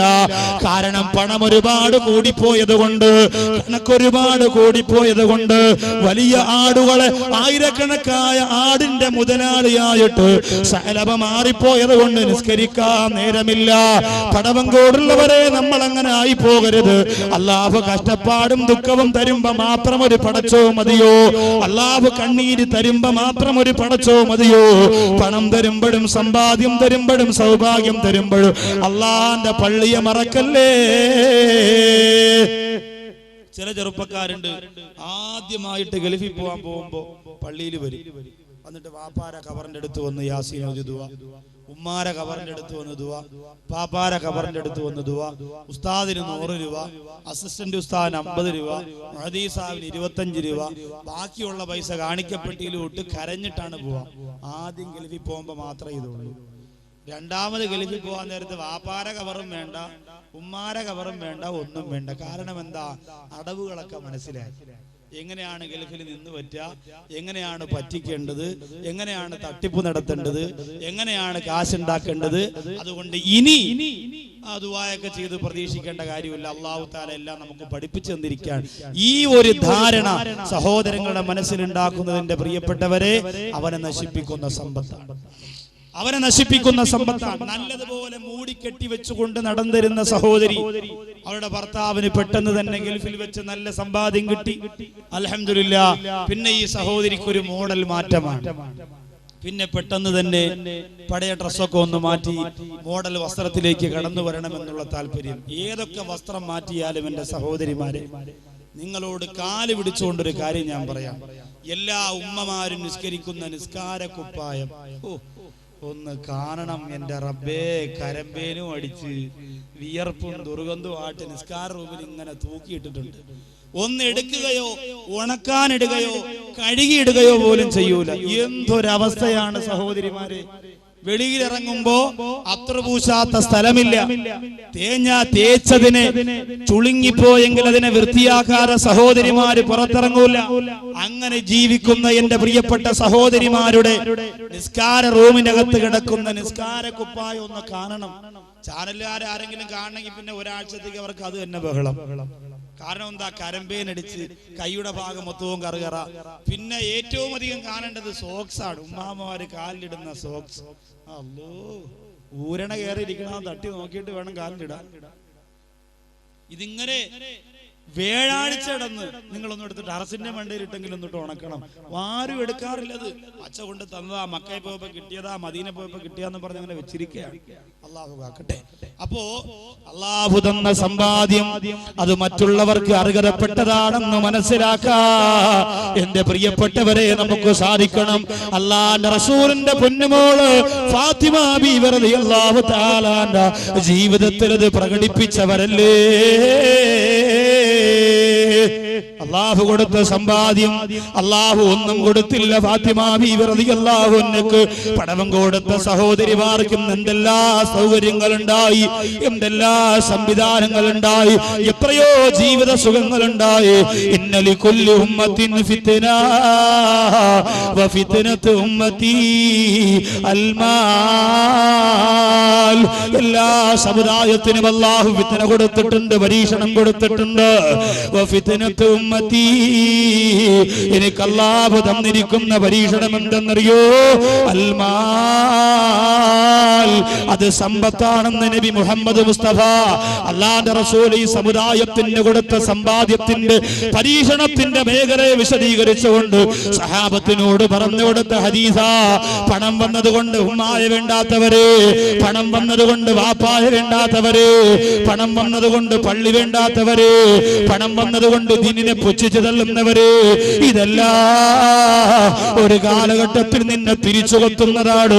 അല്ലാഹു കാത്തിരക്ഷിക്കട്ടെ. എത്ര പണം വന്നാലും അഹങ്കരിക്കാ എന്റെ സഹോദരങ്ങളെ, നമുക്കെങ്ങനാണ് സാധിക്കുന്നത്? ഇന്ന് ലോകത്ത് അല്ലാഹു കൊടുത്തുകൊണ്ടിരിക്കുന്ന രോഗങ്ങളുണ്ടല്ലോ.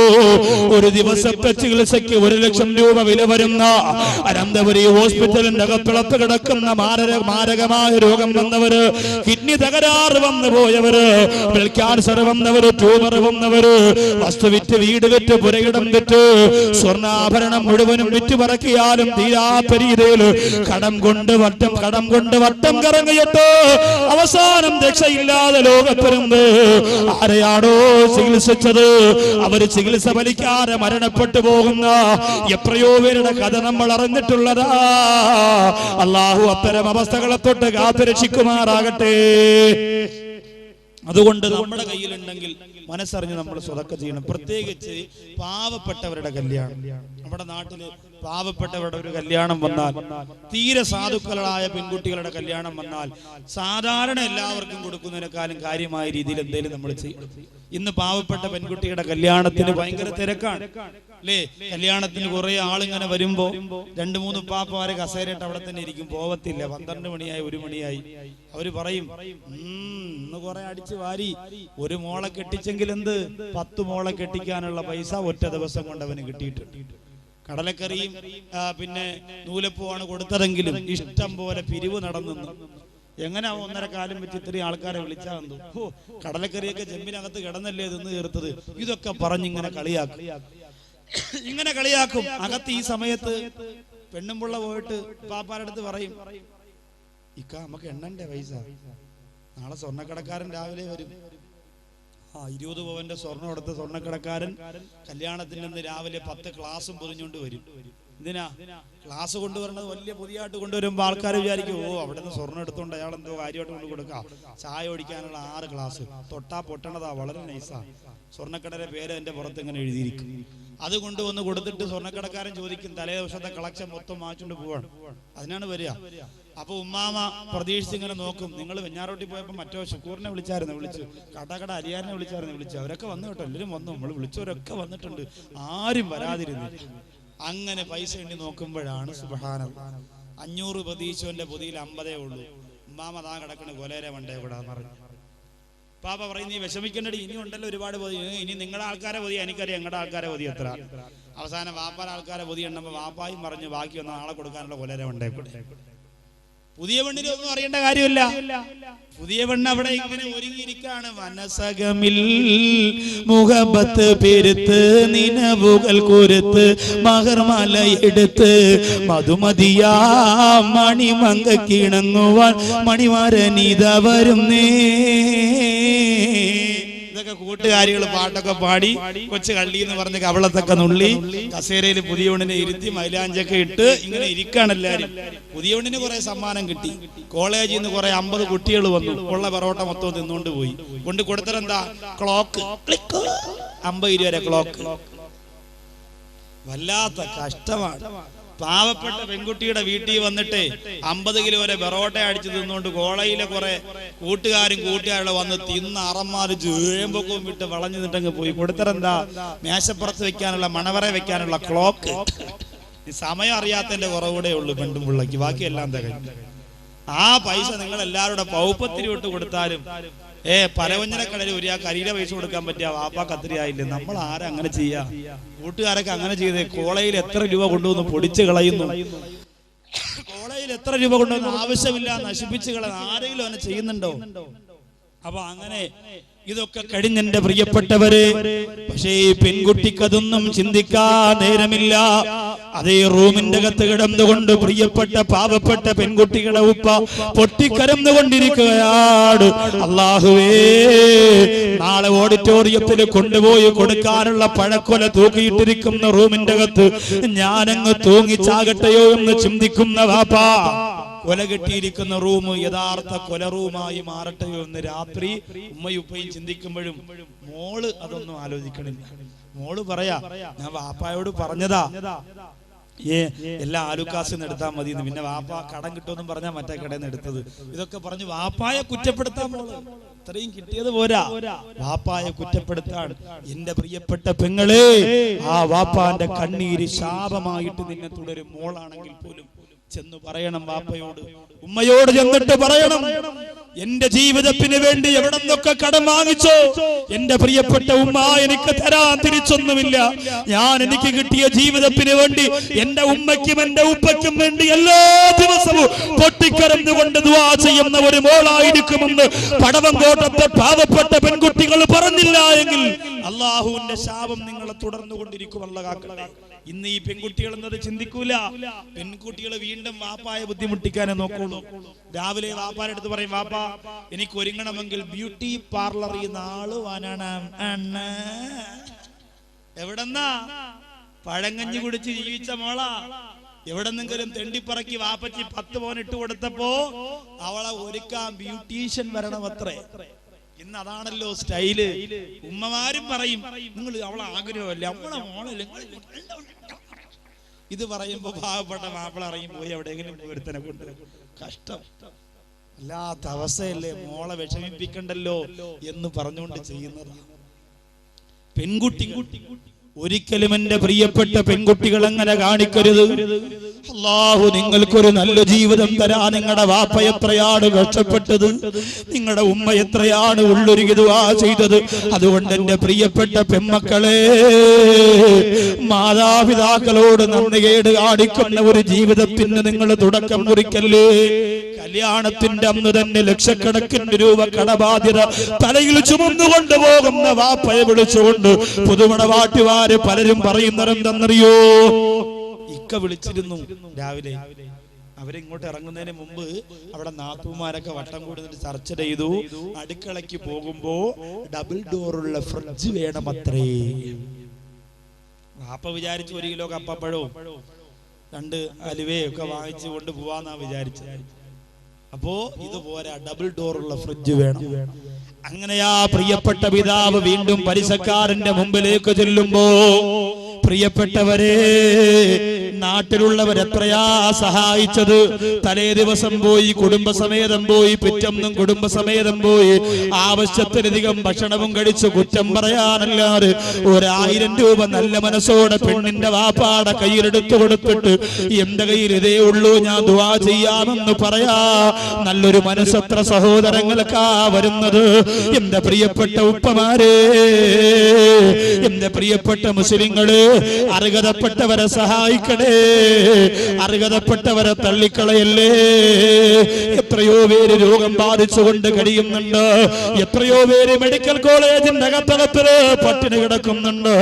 അതേ നമ്മുടെ നാട്ടിലുള്ള അന്യമതക്കാരായ ശിവസേന പോലെയുള്ള ഹൈന്ദവ മതത്തിന്റെ സംഘടനക്കാര് മെഡിക്കൽ കോളേജിന്റെ ഫ്രണ്ടില് ഉച്ചക്കഞ്ഞി വിതരണം നടത്തുമ്പോ നമ്മുടെ മുസ്ലിം ഉപ്പമാരുടെ പ്രിയപ്പെട്ട മക്കള് പള്ളി വളർത്താൻ കോടിക്കണക്കിന് രൂപ പിരിവ് നടത്തുന്ന നമ്മുടെ പ്രിയപ്പെട്ട പള്ളിക്കാര്, അതുപോലെ പള്ളിയുടെ ബാത്റൂമിൽ പോലും ലക്ഷക്കണക്കിന് രൂപയുടെ ഗ്രാനൈറ്റ് ഒട്ടിക്കുന്ന പ്രിയപ്പെട്ടവര്, മുസ്ലിം സമുദായത്തിന്റെ പ്രിയപ്പെട്ട ഉപ്പമാര് അവരുടെ വീടിന്റെ മുറ്റം പോലും ഗ്രാനൈറ്റ് കൊണ്ട് അലങ്കരിക്കുമ്പോ മെഡിക്കൽ കോളേജിന്റെ മുറ്റത്ത് ഈ സമുദായത്തിന്റെ പാവപ്പെട്ട പെൺകുട്ടിയരാ ശിവസേനക്കാരൻ ഫ്രീ ആയിട്ട് കൊടുക്കുന്ന ഉച്ചക്കഞ്ഞി വാങ്ങാൻ പോയി തൂക്കുപാത്രവുമായി കാത്തു നിൽക്കുമ്പോ, എന്റെ പ്രിയപ്പെട്ട സമുദായമേ, നിങ്ങൾ ആരെയാ സ്നേഹിക്കുന്നത്, നിങ്ങൾ ആരെയാ സേവിക്കുന്നത്? അല്ലാഹുവിനെ സാക്ഷി നിർത്തിയിട്ട് അർഹതപ്പെട്ട പാവപ്പെട്ടവർക്ക് വേണ്ടി സ്വതക്ക ചെയ്യാനുള്ള മനസ്സ് എന്റെ സഹോദരങ്ങൾക്ക് വേണ്ടേ? നിത്യവൃത്തിക്ക് വകയില്ലാതെ പട്ടിണി കിടക്കുന്ന ഫാത്തിമ ബീവി റളിയല്ലാഹു അൻഹയുടെ മുമ്പിലേക്ക് അല്ലാഹുവിന്റെ റസൂൽ പറഞ്ഞു വിടുകയാണ്, ഒരു ഫക്കീറിന് ധരിക്കാൻ വസ്ത്രമില്ല നബിയേ, കഴിക്കാൻ ഭക്ഷണമില്ല നബിയേ. അല്ലാഹുവിന്റെ റസൂൽ പറഞ്ഞു, സഹാബത്തിന്റെ അവസ്ഥയെല്ലാം അങ്ങനെയാണ്. നിന്നെ എവിടെ പറഞ്ഞു വിടാനാണ്, എവിടെ പറഞ്ഞു വിടാനാണ്? എങ്കിലും എന്റെ പൊന്നുമോളെ മുമ്പിലൊന്ന് ചെല്ലുക, അവളൊന്നും തരാതിരിക്കൂല. ഫാത്തിമ ബീവി റളിയല്ലാഹു തആല അൻഹയുടെ വീടിന്റെ മുമ്പിലേക്ക് പറഞ്ഞു വിടുമ്പോ സലാം പറഞ്ഞുകൊണ്ട് മഹദിയായ ഫാത്തിമ റളിയല്ലാഹു അൻഹയെ വിളിക്കുമ്പോ വാതിലിന്റെ മറവിൽ നിന്നുകൊണ്ട് ഈന്തപ്പനയുടെ നാരുകൊണ്ട് മണലുകൊണ്ട് നിർമ്മിച്ചു വെച്ചിരിക്കുന്ന ഓല കൊണ്ട് നിർമ്മിച്ചു വെച്ചിരിക്കുന്ന വീടിന്റെ വാതിലിന്റെ മറവിലിരുന്നു കൊണ്ട് ഫാത്തിമ ബീവി റളിയല്ലാഹു തആല അൻഹ പറയുകയാണ്, എന്തേ നിങ്ങൾ എന്നെ വിളിച്ചത്? അയാള് പറയുന്നു, ഫാത്തിമ, പൊന്നാര നബി തങ്ങളുടെ മുമ്പ് നിന്ന് വന്നവരാണ് ഫാത്തിമ. അല്ലാഹുവിന്റെ റസൂൽ എന്നെ ഇവിടെയാണ് പറഞ്ഞു വിട്ടിരിക്കുന്നത് ഫാത്തിമ. ധരിക്കാൻ വസ്ത്രമില്ല ഫാത്തിമ, കഴിക്കാൻ ഭക്ഷണമില്ല ഫാത്തിമ, അതുകൊണ്ട് എന്തെങ്കിലും തരണമെന്ന് പറയുമ്പോ ഫാത്തിമ റളിയല്ലാഹു അൻഹയുടെ കണ്ണുകൾ നിറഞ്ഞൊഴുകയാണ്. എന്നെയും നിങ്ങളെയും പോലെയല്ല, അലമാരയുടെ അകത്തളത്തില് അടുക്കി വെച്ചിരിക്കുന്ന മോഡൽ വസ്ത്രങ്ങളില്ല, ഫ്രിഡ്ജിന്റെ അകത്തളത്തിലിരിക്കുന്ന അടുത്ത ആഴ്ച എടുക്കാനുള്ള മനോഹരമായ ഭക്ഷണ സാധനങ്ങളില്ല. ഫാത്തിമ റളിയല്ലാഹു തആല ഇങ്ങനെ മനസ്സു നോവുകയാണ്, വല്ലാതെ വേദനിച്ചുകൊണ്ട് കരയുകയാണ്. നബി മകൾ പൂവി ഫാത്തിമ ബീവി മനമൊന്നു പിടഞ്ഞാനേ, ഉള്ള സ്വതക്കയിലായി മനദുഃഖം പേരി ഫാത്തിമ കരഞ്ഞാനേ. അഹ്മദിൻ കരള് മുഹമ്മദിനുടല് വെറും കയ്യാൽ മിഴിച്ചാനേ, ഉള്ളം സ്വതക്കയിലായി മനദുഃഖം പേര് കരള് നിറഞ്ഞാനേ. ഫാത്തിമ റളിയല്ലാഹു അൻഹ കണ്ണീരോടെ ചിന്തിക്കുകയാണ്, അല്ലാഹുവേ എന്താണ് ഞാൻ ഈ മനുഷ്യന് ചെയ്യുക? പെട്ടെന്ന് അതൊക്കെ തന്റെ ഫാത്തിമ റളിയല്ലാഹു അൻഹ കടന്നുപോയി. പനി പിടിക്കുന്ന രാത്രിയില് തന്റെ പ്രിയപ്പെട്ട മക്കള് മൂടിക്കിടക്കുന്ന ഒരു പുതപ്പ് തന്റെ മക്കൾക്ക് മൂടാ. അറേബ്യൻ രാജ്യത്തെ തണുപ്പുള്ള രാത്രികളില് സൂക്ഷിച്ചു വെച്ചിരുന്ന ആ ഒരേ ഒരു വസ്ത്രം, അതല്ലാതെ വേറൊന്നുമില്ല. ആ വസ്ത്രം എടുത്തുകൊണ്ട് ഫാത്തിമ റളിയല്ലാഹു അൻഹ ഫഖീറാന മനുഷ്യന്റെ കയ്യിൽ കൊടുക്കുമ്പോ അയാള് പറയുന്നു, ഫാത്തിമ നാണം മറക്കാ, തണുപ്പ് മാറ്റാ, എനിക്ക് ഈ വസ്ത്രം മതി ഫാത്തിമ. പക്ഷേ വിശപ്പടക്കാനൊന്നുമില്ലല്ലോ, വിശപ്പടക്കാനൊന്നുമില്ലല്ലോ, എനിക്കെന്തെങ്കിലും കഴിക്കാൻ വേണമല്ലോ. ഫാത്തിമ റളിയല്ലാഹു അൻഹ പട്ടിണിയാണ്, പുറത്തു പറയാത്ത പട്ടിണിയാണ്, പുറത്തറിയിക്കാത്ത പട്ടിണിയാണ്. റമളാൻ മാസത്തിലെ ഒരു നോമ്പിന് ഇടയത്താഴം കഴിക്കാൻ കഴിയാതെ വന്നാല്, ഉറങ്ങിപ്പോയാല് നാട്ടിലുള്ള എല്ലാവരോടും പറഞ്ഞുകൊണ്ട് എനിക്കിന്ന് പട്ടിണി നോമ്പാണ്, എനിക്കിന്ന് പട്ടിണി നോമ്പാണെന്ന് പുലമ്പിക്കൊണ്ട് നടക്കുന്ന പെങ്ങളെ, ദിവസങ്ങളോളം പട്ടിണി കിടന്ന ഫാത്തിമയുടെ വയറിന്റെ നൊമ്പരം അതേ മദീന എറിഞ്ഞിട്ടില്ല. ഫാത്തിമ റളിയല്ലാഹു തആല അകത്തേക്ക് പോയിട്ട് ചെറിയ ഒരു പെട്ടിയെടുക്കുകയാണ്, ചെറിയ ഒരു ടിന്നെടുക്കുകയാണ്. എന്തിനെന്നറിയോ? അതിന്റെ അകത്ത് തന്റെ ജീവിതത്തില് ഏറ്റവും വലിയ ഇഷ്ടപ്പെട്ട ഒരു സ്വപ്നമുണ്ട് പ്രിയപ്പെട്ടവര്. എന്താണെന്നറിയോ? ഖദീജ ബീവി റളിയല്ലാഹു അൻഹ ഈ ലോകത്ത് നിന്ന് വിട പറയുമ്പോ തന്റെ പൊന്നുമോള് ഫാത്തിമ റളിയല്ലാഹു അൻഹയ്ക്ക് സമ്മാനമായി കൊടുത്ത ഒരു മാലയാണ്. ലോകത്ത് എത്രയോ സ്വർണം ധരിച്ചവളാണ് ഖദീജ. പടവങ്കോട്ടത്തെ പെങ്ങളെ,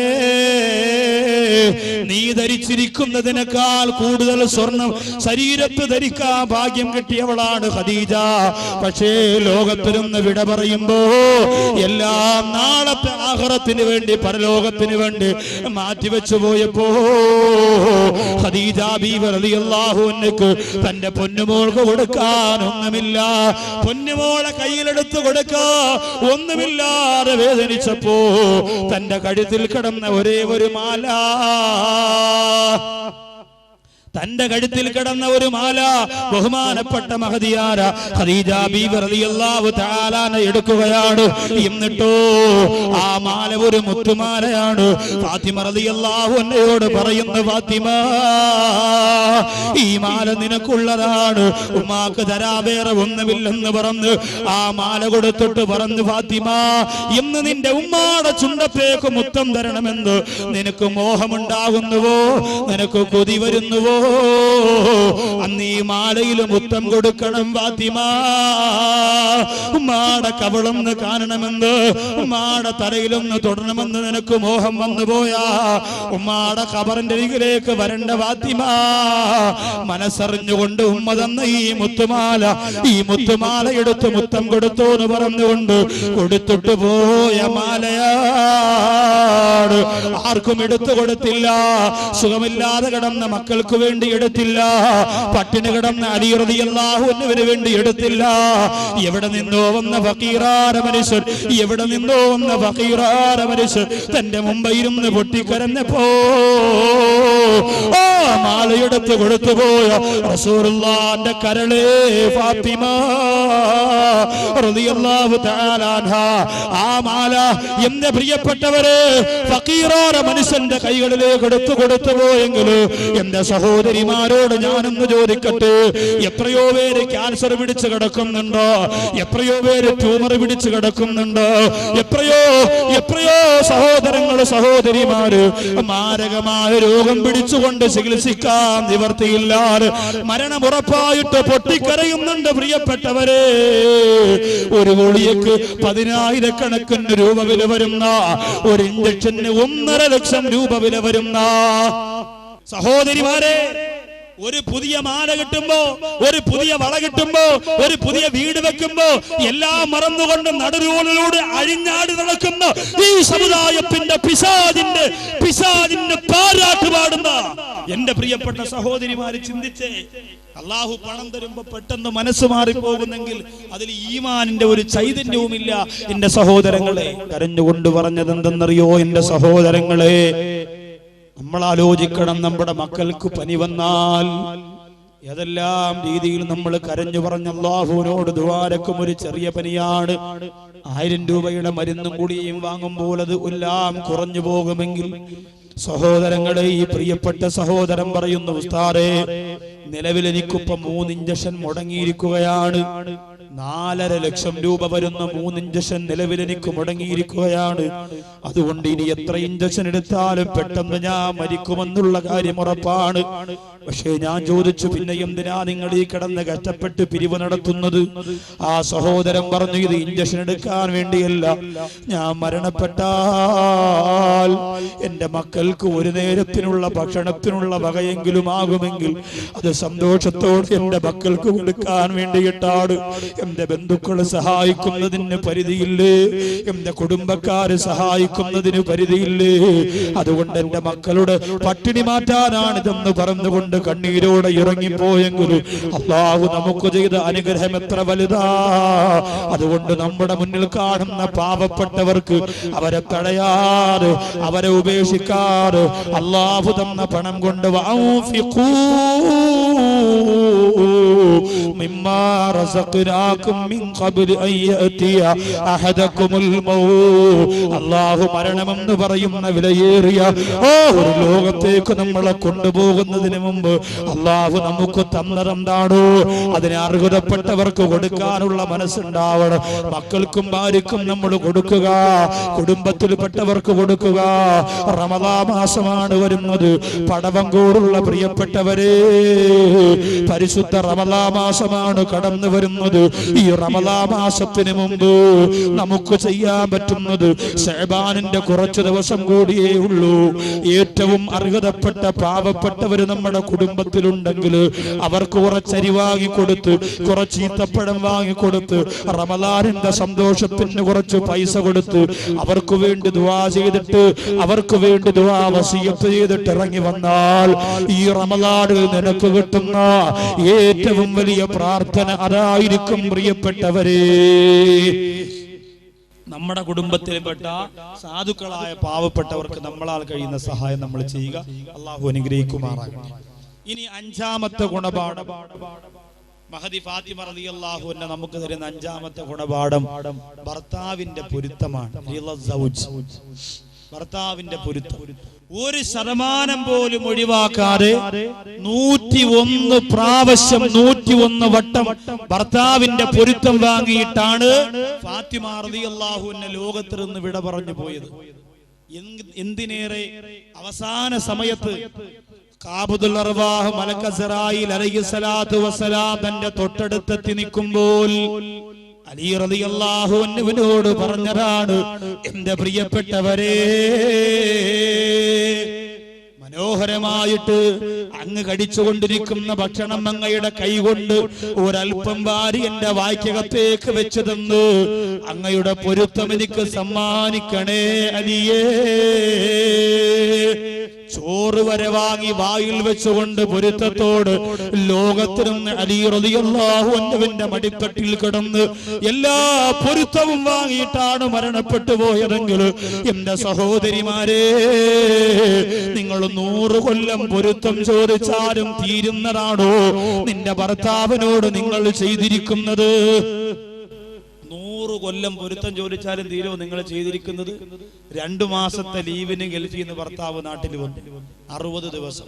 അതിൽ 50 ദിവസവും താത്താടെ മോന്തറ ഇങ്ങനെയുണ്ട്, മോന്തയും വലിച്ചിറക്കി കടന്തൽ കൊത്തിയമാതിരി പിണക്കമാണ്. 2 മാസത്തെ ലീവിനാ വന്നത്. 50 ദിവസം പിണക്കം ഭർത്താവിന്, 100 കൊല്ലം ഈ ഗൾഫുകാരനായ ഭർത്താവിനോട് നീ പൊരുത്തം ചോദിച്ചാൽ നടക്കും. ഇത് പറയുമ്പോ സഹോദരങ്ങൾ പറയും, അങ്ങനെ പറഞ്ഞു കൊടുക്കും, മുസ്ലിയാരെ വാത് കൊടുക്കുന്നുണ്ട്, സെറ്റപ്പ് പോകുന്നുണ്ട്, കാര്യങ്ങളൊക്കെ റാഹത്താവട്ടെ എന്ന് പറഞ്ഞ് നെഞ്ചു വിരിച്ചിരിക്കും. പക്ഷേ നിങ്ങളോടും കുറെ കാര്യങ്ങൾ പറയാനുണ്ട്. അവരോട് മാത്രമല്ല, ഭർത്താവിന്റെ പൊരുത്തം വേണമെന്ന് ഭാര്യയ്ക്ക് തോന്നണമെങ്കിൽ ഭർത്താവായിരിക്കണം. ബണുത്താവായാ പറ്റൂല. ബണുത്താവ് 4 കാലിൽ വന്നു കയറി ഭാര്യയെ പിന്നെ ഉപദ്രവിച്ച് മുടിക്കുത്തിന് പിടിച്ച് ചെവറിലിടിക്കുന്ന ഭർത്താവിന്റെ പൊരുത്തം വാങ്ങാൻ ഭാര്യ എവിടെ പോകും? ഭർത്താവിന്റെ വാപ്പാരെ മുറുക്കാൻ കടച്ചെന്ന് ചോദിച്ചാൽ മതിയോ? എവിടെ പോകും എന്റെ പ്രിയപ്പെട്ടവരെ? ആ പൊരുത്തം ജീവിതത്തിലൂടെ ഈ പ്രിയപ്പെട്ട സഹോദരിക്ക് കിട്ടാൻ എന്ത് ചെയ്യും? എത്രയോ പേര് കള്ളുകുടിച്ച് ആഹ്ലാദിച്ച് നടക്കുന്നുണ്ട്. വീട്ടിന്റെ അകത്തുള്ളതൊന്നും ഒരു കാര്യവും ഭർത്താവിന് അറിയേണ്ട കാര്യമില്ല. ചില സഹോദരിമാർ ചോദിക്കാനായിട്ടില്ലേ, നിന്റെ ഭർത്താവ് വലിക്കോടി? ഏയ് അയ്യേ വലിക്കൂലേ. നിന്റെ ഭർത്താവ് കുടിക്കോടി? ഇല്ലേ. അയ്യയ്യേ, അതൊക്കെ എന്റെ ഭർത്താവ് അള്ളാഹു അനുഗ്രഹിച്ചങ്ങ് തന്നിരിക്കുകയാണ്. രാത്രി ആയിക്കഴിഞ്ഞാൽ മൂക്കുമുട്ട കള്ളും കുടിച്ച് വന്ന് കയറും. റാഹത്താണ്, ഒരു ശല്യവും. സുഖമായിട്ട് വന്ന് കിടന്ന് ഒരു പായ ഇട്ട് കൊടുത്ത് അവിടെ കിടന്ന് ഉറങ്ങിക്കോ.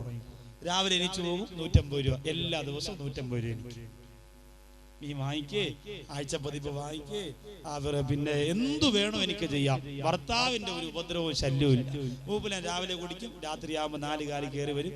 ഞാൻ എടുത്ത് കൊണ്ടുപോയി കുളിപ്പിച്ച് മുണ്ടൊക്കെ എടുത്ത് കുളിപ്പിച്ച് അവിടെ കൊണ്ട് കിടത്തും. ഇതെന്നെ ഒരു ശല്യം. ഇങ്ങനെ ജീവിക്കുന്ന കുടുംബം ജീവിതത്തിന് വല്ല അർത്ഥമുണ്ടോ? ഒരു തുള്ളി കള്ളിലാണ് എല്ലാമെന്ന് മനസ്സിലാക്കി പോയവരെ, ഒരു തുള്ളി കള്ളിലാണ് എല്ലാം മയങ്ങിയിരിക്കുന്നതെന്ന് മനസ്സിലാക്കി പോയവരെ, അതിൽ പരം അപകടം വേറെയുണ്ടോ? അതുകൊണ്ട് ഭർത്താവിന്റെ പൊരുത്തം എന്റെ പ്രിയപ്പെട്ട സഹോദരിമാര് നേടിയെടുക്കണം. നല്ല ഭർത്താവായിട്ട് നിങ്ങൾ മാറണം. കുടുംബജീവിതത്തെ കുറിച്ച് ഒരുപാട് എനിക്ക് വിശദീകരിക്കാൻ കഴിയില്ല. പൂവച്ചൽ ഉറൂസിന് ഞാൻ പ്രഭാഷണം നടത്തിയ ഉത്തമ കുടുംബ ഉന്നത സമൂഹം എന്ന് പറയുന്ന ഭർത്താക്കന്മാര് ശ്രദ്ധിക്കാനുള്ള കാര്യം, ഭാര്യമാര് ശ്രദ്ധിക്കാനുള്ള കാര്യം, അൽഹംദുലില്ലാഹ് ഏകദേശമുള്ള എല്ലാ ചെറുപ്പക്കാരുടെയും മൊബൈലിനകത്തുള്ളതാണ്. കൊല്ലം ജില്ലയുടെ എന്റെ പ്രിയപ്പെട്ട പ്രവർത്തകര്, കാസറ്റ് ഇറക്കുന്ന പ്രിയപ്പെട്ട കൂട്ടുകാര്, അതിനെ അൽഹംദുലില്ലാഹ് എഡിറ്റ് ചെയ്തുകൊണ്ട് MP3 ആയി കേരളത്തിന്റെ എല്ലാ ഭാഗത്തും എത്തിച്ചു കൊടുക്കാൻ തീരുമാനിച്ചിരിക്കുകയാണ്. അതുകൊണ്ട് വിശദീകരിക്കുന്നില്ല. എങ്കിലും എന്റെ പ്രിയപ്പെട്ട സഹോദരിമാരോട് ഞാൻ പറയുകയാണ്, നിങ്ങൾ കണ്ട കുടുംബജീവിതം കുങ്കുമപ്പൂവിലുള്ള കുടുംബജീവിതമല്ലേ? നമുക്ക് വരച്ച് കാണിച്ചു തരുന്നത് റസൂലുള്ളാഹിയുടെ തങ്കക്കുടത്തിന്റെ ജീവിതമാണ്. തന്റെ ഭർത്താവെന്ന് പിണങ്ങിയപ്പോ 70 പ്രാവശ്യം അലി റളിയല്ലാഹു അൻഹുവിന്റെ ചുറ്റും ഇങ്ങനെ നടക്കുകയാണ്. തന്റെ ഭർത്താവെന്ന് പിണങ്ങിയപ്പോ 70 പ്രാവശ്യം അലി റളിയല്ലാഹു അൻഹു എന്ന ഭർത്താവിന്റെ മുമ്പിലൂടെ ഫാത്തിമ റളിയല്ലാഹു അൻഹ നടക്കുകയാണ്. പിണക്കമൊന്ന് മാറ്റാ, ഇണക്കത്തിലേക്ക് കൊണ്ടുവരാൻ. അലി റളിയല്ലാഹു അൻഹു അവസാനം ഇണങ്ങിയപ്പോ ഇലാ ഹളറത്തി റസൂലില്ലാഹ്, അല്ലാഹുവിന്റെ ഹബീബിന്റെ മുമ്പിലേക്ക് കരഞ്ഞുകൊണ്ട് ഓടി വന്നിട്ട് പറയുന്നു, നബിയേ, എന്റെ ഭർത്താവ് എന്നോട് പിണക്കമായിരുന്നു നബിയേ, ഇപ്പൊ പിണക്കം മാറി നബിയേ, എന്നോട് ഇണങ്ങുന്നുണ്ട് നബിയേ. ആ സമയത്ത് അല്ലാഹുവിന്റെ റസൂല് പറഞ്ഞതെന്തെന്നറിയോ?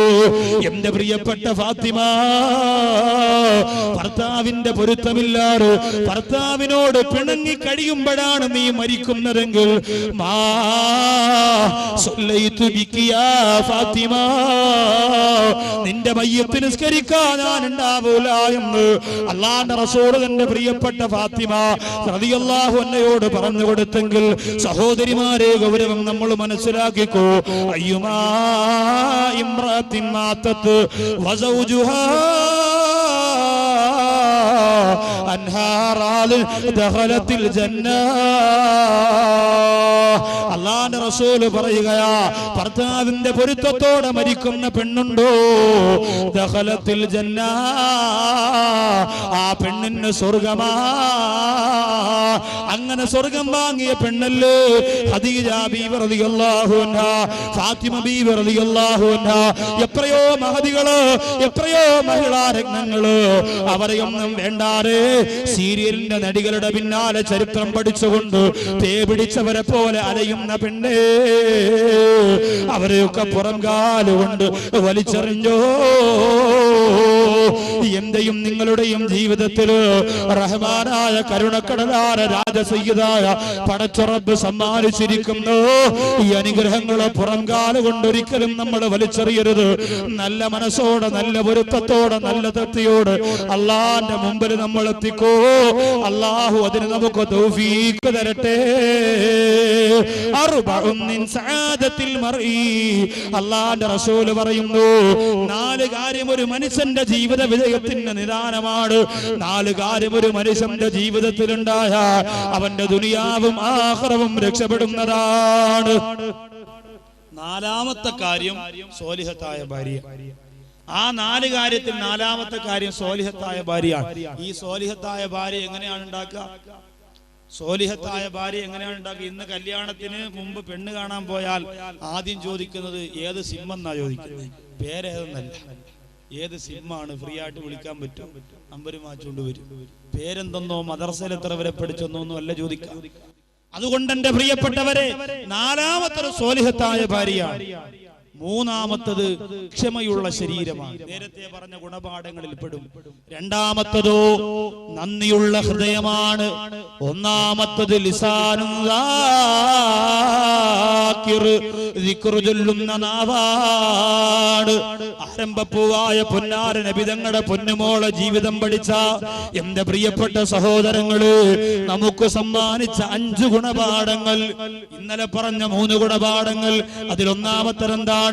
എല്ലാവരുടെയും മനസ്സിലേക്ക് അതിനെ തിരിച്ചു കൊണ്ടുവരണം. 1ാമത് ഞാൻ പറഞ്ഞത് ലജ്ജയാണ്. ഈ ദുനിയാവിൽ നമുക്ക് നഷ്ടപ്പെട്ടുകൊണ്ടിരിക്കുന്ന ലജ്ജയെ തിരിച്ചു കൊണ്ടുവരിക.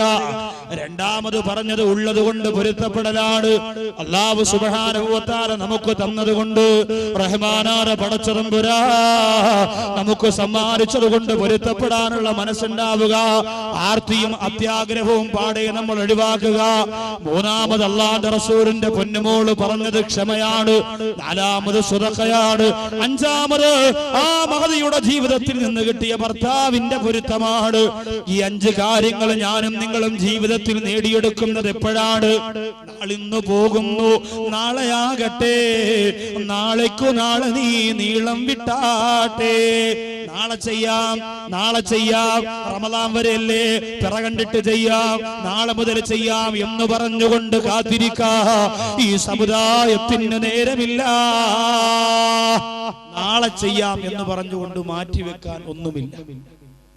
ഒരു സഹോദരി, 35 വയസ്സുള്ള കൊല്ലം ജില്ലയിലെ കുളപ്പാടത്തുള്ള ഒരു സഹോദരി നിന്ന നിൽപ്പിൽ ശരീരം തളർന്നു വീണു. കൊല്ലം ജില്ലയുടെ ഒരു ഉപാസന എന്ന് പറയുന്ന ഹോസ്പിറ്റലിലായി. ഇന്ന് അവിടെ നിന്ന് കിംസിലേക്ക് കൊണ്ടുവന്നിരിക്കുകയാണ്. പ്രഭാഷണത്തിന് വരുന്നതിന് മുമ്പ് എന്റെ കൂട്ടുകാരൻ സലീം റഷാദി എന്ന് പറഞ്ഞ ഉസ്താദ് വിളിച്ചു പറഞ്ഞ അദ്ദേഹത്തിന്റെ ബന്ധുവാണ്. ദുആ ചെയ്യണം ബാക്കവി, 20% മാത്രമേ ജീവിതത്തിലേക്ക് തിരിച്ചു വരൂ എന്ന്, 20% മാത്രമേ തിരിച്ചു വരാൻ സാധ്യതയുള്ളൂ എന്ന് കിംസിലെ ഡോക്ടർമാര് പറഞ്ഞിരിക്കുകയാണ്. 20% എന്ന് പറയുമ്പോൾ തീരെയും തിരിച്ചു വരാൻ പ്രതീക്ഷ വേണ്ട, അത്രത്തോളം കഷ്ടപ്പാടില്ല. കിംസ് ഹോസ്പിറ്റലിലാണ്. അള്ളാഹു കാത്തിരക്ഷിക്കട്ടെ, അള്ളാഹു തആല കാത്തിരക്ഷിക്കട്ടെ. അതുകൊണ്ട് ജീവിതം കഷ്ടപ്പാടിലും നെരിപ്പോടിലുമായി നിൽക്കുന്ന പ്രിയപ്പെട്ടവരെ, പരിശുദ്ധ റമളാൻ നമ്മുടെ തൊട്ടു മുമ്പിൽ എത്തി നിൽക്കുമ്പോ അല്ലാഹുമ്മ ബാരിക് ലനാ ഫീ ശഅബാൻ വബല്ലിഗ്നാ റമളാൻ വബല്ലിഗ്നാ റമളാൻ. ആ റമളാൻ വരാൻ വേണ്ടി കൊതിയോടെ കാത്തിരിക്കുമ്പോൾ അതിനു മുമ്പ് തന്നെ ഈ ജീവിത പ്രമാണങ്ങളെ മനസ്സിന്റെ അകത്ത് ഉറപ്പിച്ചു നിർത്താൻ നമുക്ക് സാധിക്കണം. അല്ലാഹു തൗഫീഖ് തരട്ടെ. അസ്റായീൽ വന്ന് റൂഹ് പിടിക്കുന്നതിന് മുമ്പ്, അസ്റായീൽ വന്ന് കൊണ്ടുപോകുന്നതിന് മുമ്പ് ഈ ജീവിത പ്രമാണങ്ങളെ പ്രാവർത്തികമാക്കാൻ നാളെ ചെയ്യാമെന്ന് പറഞ്ഞ് മാറ്റിവെക്കരുത്. എന്നാൽ അങ്ങനെയുള്ളവർ പലർക്കും നഷ്ടം സംഭവിച്ചു പോയിട്ടുണ്ട്. നാളെയാ ആവട്ടെന്ന് പറഞ്ഞ് മാറ്റിവെക്കാൻ നമുക്ക് നേരമില്ല. നിസ്കാരം തുടങ്ങാത്തവരെ, പടവങ്കോട് പള്ളിയുടെ മുറ്റത്ത് വന്നിരുന്ന വാല് കേട്ടിട്ട് നിസ്കാരം തുടങ്ങാത്തവരെ, നാളെയാവട്ടെ എന്ന് പറഞ്ഞ് മാറ്റിവെക്കാൻ നേരമില്ല. നമ്മുടെ ഹൃദയത്തിന്റെ അകത്തേക്ക് ഭയമിട്ട് കൊടുക്കുക. പേടി നഷ്ടപ്പെട്ടു പോയ മനസ്സുകളാണ് നമ്മുടെ മനസ്സ്. നമ്മൾ പറയുന്നതും ചിന്തിക്കുന്നതും എന്തെന്നറിയോ? അല്ലാഹു പുറത്തു തരും, കുഴപ്പമില്ല, എനിക്ക് അല്ലാഹു പുറത്തു തരും, പ്രശ്നമില്ല. എന്റെ അവസ്ഥ അല്ലാഹുവിനറിയാ, എന്റെ കഷ്ടപ്പാട് അല്ലാഹുവിനറിയാ. പ്രിയപ്പെട്ടവരെ, അങ്ങനാണെങ്കിൽ എന്തിനാണ് ബിലാലുൽ മുഅദ്ദി റളിയല്ലാഹു അൻഹു ജീവിതത്തിൽ പൊട്ടിക്കരഞ്ഞത്? അല്ലാഹ് അങ്ങനെ പാവപ്പെട്ടവനായതുകൊണ്ട് പുറത്തു തരുമെന്ന് ഉറപ്പുണ്ടെങ്കിൽ ബിലാൽ മുഅദ്ദി റളിയല്ലാഹു അൻഹു എന്തിനാ പൊട്ടിക്കരഞ്ഞത്?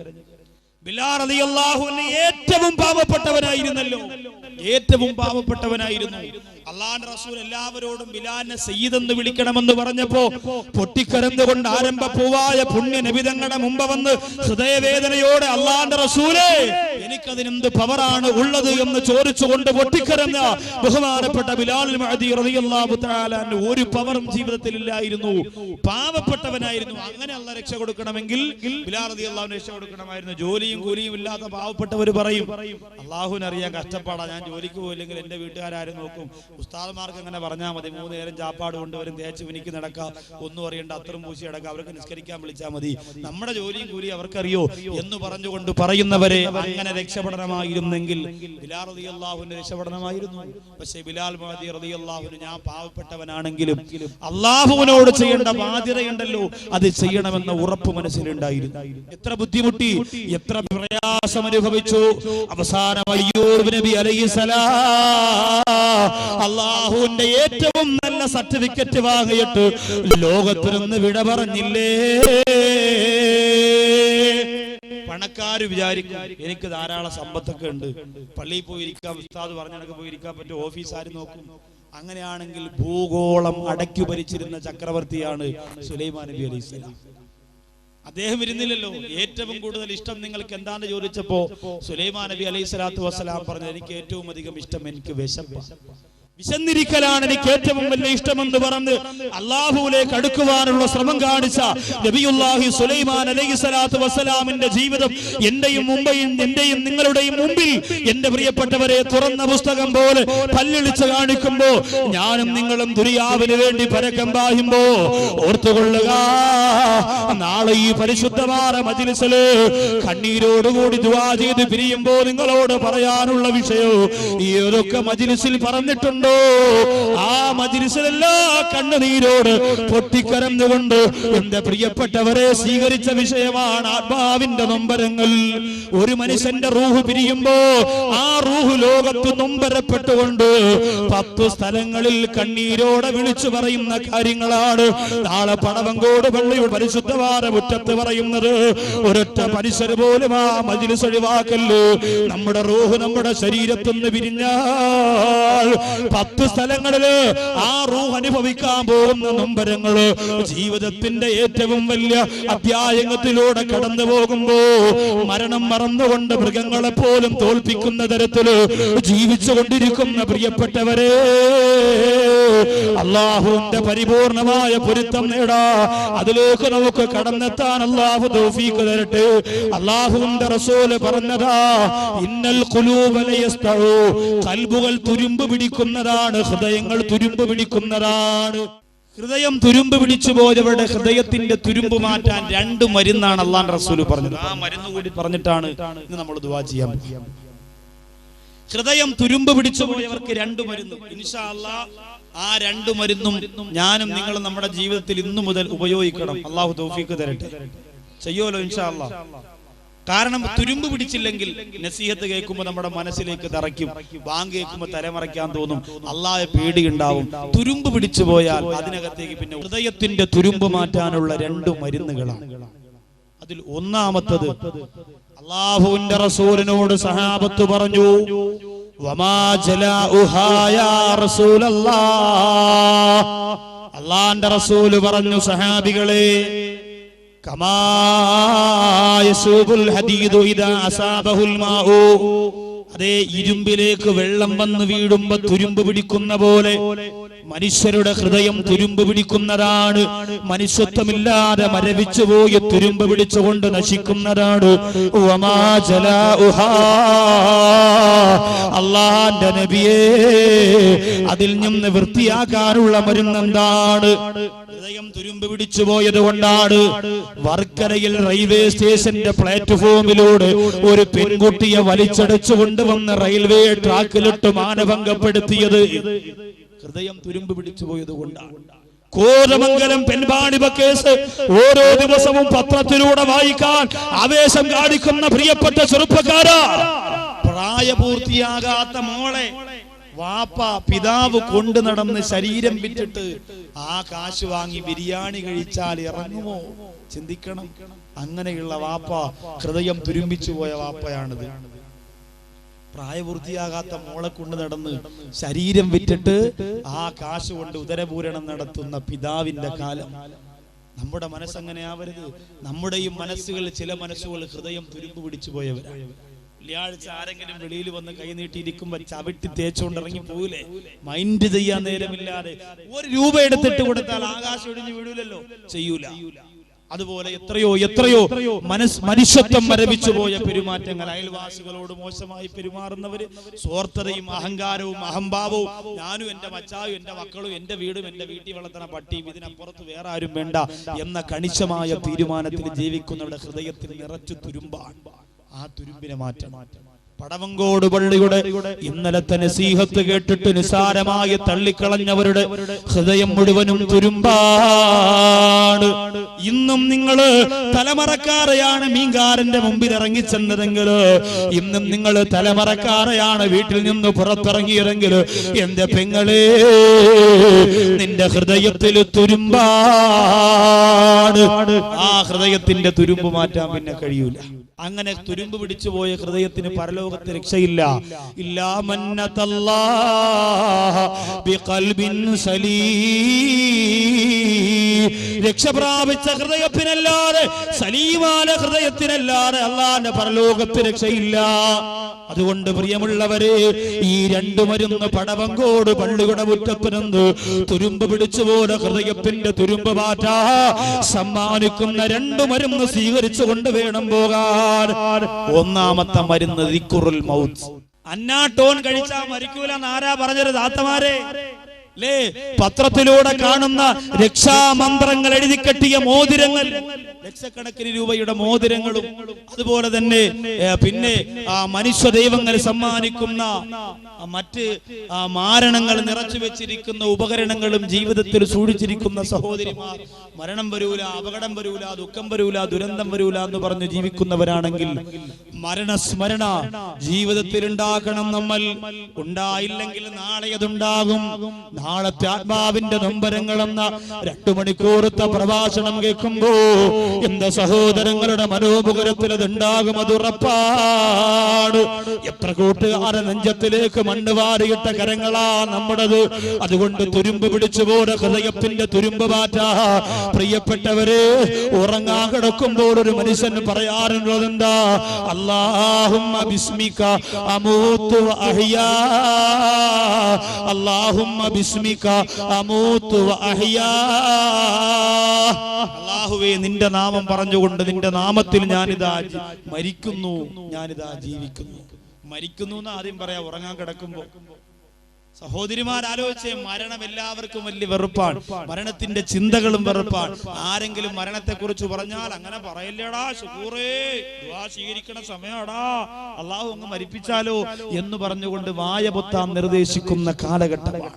അതുകൊണ്ട് എന്റെ പ്രിയപ്പെട്ട സഹോദരങ്ങളോട് പറയുന്നു, ഹൃദയത്തിന്റെ തുരുമ്പ് മാറ്റാൻ ഒന്നാമത്തത് മരണസ്മരണയാണ്.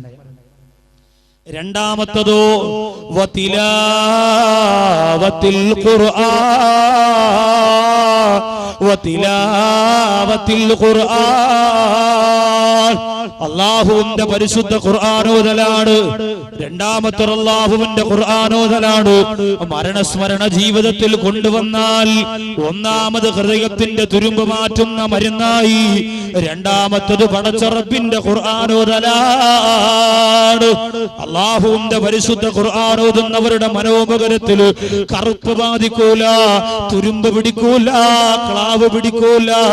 അള്ളാഹുവിന്റെ ഖുർആനോദണം നമ്മുടെ മക്കളെ കൊണ്ട് ഓദിപ്പിക്കണം. ഖുർആനിനോടൊരു അടുപ്പവും താല്പര്യവും നമുക്കുണ്ടാവണം. ഇന്ന് കുടുംബശ്രീന്ന് ഒരു 100 രൂപ കിട്ടി, ഭർത്താവ് കാണാതെ ഒളിപ്പിച്ചു വെക്കണം എന്ന് ഭാര്യമാര് തീരുമാനിച്ചാൽ ഭാര്യമാർ ആ പൈസ എവിടെയാണ് കൊണ്ടുവെക്കുക? അലമാരക്കകത്ത് വെച്ചാ കൊണ്ടുപോകും, മേശയ്ക്കകത്തിട്ടാ കൊണ്ടുപോകും, അരപ്പാൻ പെട്ടിയിലിട്ടാ കൊണ്ടുപോകും, ടിവിയുടെ അടിയിൽ വെച്ചാ കൊണ്ടുപോകും, കാസറ്റിന്റെ ഇടയിൽ വെച്ചാലും കൊണ്ടുപോകും. ആകെ മച്ച വരാത്ത ഒരു സ്ഥലമുണ്ടെങ്കിൽ അള്ളാഹുവിന്റെ പരിശുദ്ധ ഖുർആനാണ്. ഖുർആൻ അകത്തെടുത്ത് ഒളിപ്പിച്ചു വെച്ചാൽ പിന്നെ ഭർത്താവിന് അങ്ങോട്ട് വരുന്ന പരിപാടിയില്ല. ഭർത്താവും ഖുർആനുമായിട്ട് യാതൊരുവിധ ബന്ധവുമില്ല. അതുകൊണ്ട് അള്ളാഹുവിന്റെ ഖുർആൻ നമ്മുടെ പള്ളികളിൽ അടുക്കി വെച്ചിരിക്കുകയാണ്, നിറക്കി വെച്ചിരിക്കുകയാണ്. നമ്മുടെ വീടുകളിലും അങ്ങനെ തന്നെയാണ്. ഖുർആൻ നമ്മെ ശപിക്കുന്നതിന് തൊട്ട് അള്ളാഹു നമ്മെ കാത്തുരക്ഷിക്കുമാറാകട്ടെ. അൽഹംദുലില്ലാഹ്, പടച്ച റബ്ബിന്റെ പരിശുദ്ധ ഖുർആനിൽ അള്ളാഹു ഏറ്റവും അധികം ഇഷ്ടപ്പെട്ട ഒരു സൂറത്ത് 3 പ്രാവശ്യം ഓതിയിട്ടാണ് ഇന്ന് ദുആ ചെയ്യാൻ പോകുന്നത്. അള്ളാഹുവിന്റെ പരിശുദ്ധ ഖുർആനിന്റെ ഒരു അള്ളാഹു ഇഷ്ടപ്പെട്ട ഒരു സൂറത്തുണ്ട്, അത് 3 പ്രാവശ്യം ഓതിയിട്ടാണ് ഇന്ന് ദുആ ചെയ്യാൻ പോകുന്നത്. എന്റെ പ്രിയപ്പെട്ട സഹോദരിമാര്, സഹോദരങ്ങള്, മാതാപിതാക്കൾക്ക് വേണ്ടി നിയ്യത്ത് ചെയ്തുകൊണ്ട് 2-3 ദിവസം കൂടുമ്പോ 101 പ്രാവശ്യം ആ സൂറത്ത് ഓതിയാൽ മാതാപിതാക്കളുടെ തലയിലേക്ക് അള്ളാഹു സ്വർഗീയ കിരീടം വെച്ചു കൊടുക്കുന്നതാണ്. മാതാപിതാക്കൾക്ക് സ്വർഗീയ കിരീടം. ഖുർആനിന്റെ ശാപം നമുക്ക് കിട്ടാതിരിക്കാൻ വേണ്ടി ഇൻഷാ അല്ലാഹ് നല്ല ഒരു സ്വതക്ക എല്ലാവരും ഒന്ന് കയ്യിലെടുക്കണം. പിരിവിന് വേണ്ടിയിട്ടല്ല, നമ്മളെല്ലാവരും നമ്മുടെ മനസ്സിൽ. ഇന്നലെ എനിക്ക് ഒരു നിരാശ തോന്നിപ്പോയി, കാരണം എല്ലാവരും വന്നു. എന്തെങ്കിലുമൊക്കെ ചെറിയൊരു സ്വതക്ക നമുക്ക് ചെയ്യാൻ താല്പര്യമുള്ള ഒരു വേദിയാകാൻ ഞാൻ ആഗ്രഹിച്ചിരുന്നു. അതുകൊണ്ട് ഇൻഷാ അല്ലാഹ് ആദ്യം ഈ സദസ്സിലേക്ക് കൊണ്ടുവന്ന് എന്റെ കയ്യിൽ നിന്ന് ഞാൻ തരുന്ന ചെറിയൊരു സ്വതക്ക വാങ്ങിയിട്ട് ഇൻഷാ അല്ലാഹ് ബാക്കി എല്ലാവരുടെ മുന്നിലും കൊണ്ടു ചെല്ലണം. റഹ്മാനായ പടച്ച റബ്ബ് നമ്മുടെ ഈ പരിശുദ്ധമായ പള്ളിയിൽ ഈ അനുഗ്രഹീതമായ ഇൽമിന്റെ വേദിയുടെ വിജയത്തിന് വേണ്ടി ചെയ്യുന്ന സ്വതക്ക സ്വീകരിക്കട്ടെ. ഒരു 3 സലാത്ത് ചൊല്ലി ഈ ബക്കറ്റിലേക്ക് ഇന്ന് സ്വതക്ക ഇടാൻ പോകുന്നവർക്ക് ദുആ ചെയ്തുകൊണ്ട് ഇൻഷാ അല്ലാഹ് നമുക്ക് സ്വതക്ക ചെയ്യാം.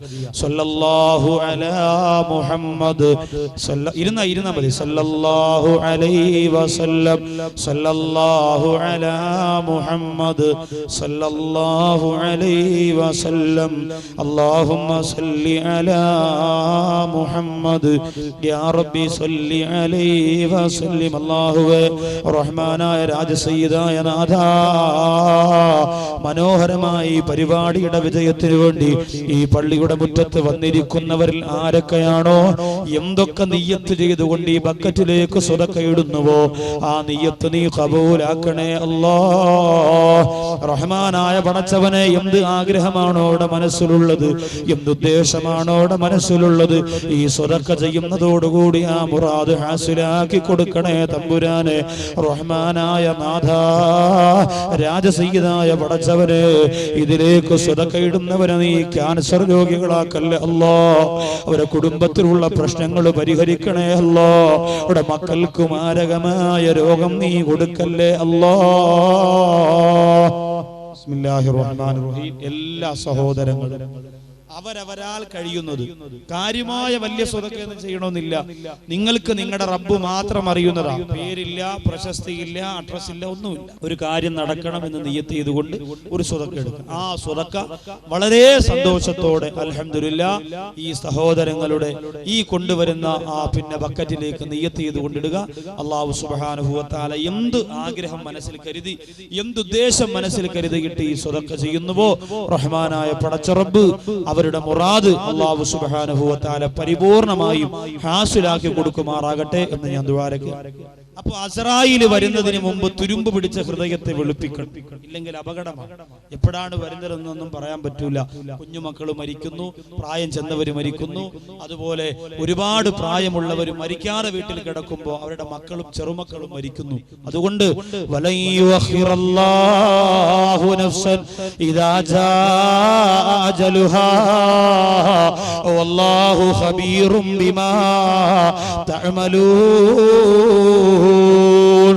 അല്ലാഹു നിശ്ചയിച്ച ഒരു സമയമുണ്ടല്ലോ, ആ സമയം എത്തിക്കഴിഞ്ഞാൽ നമ്മളെല്ലാവരും പോയേ പറ്റൂ.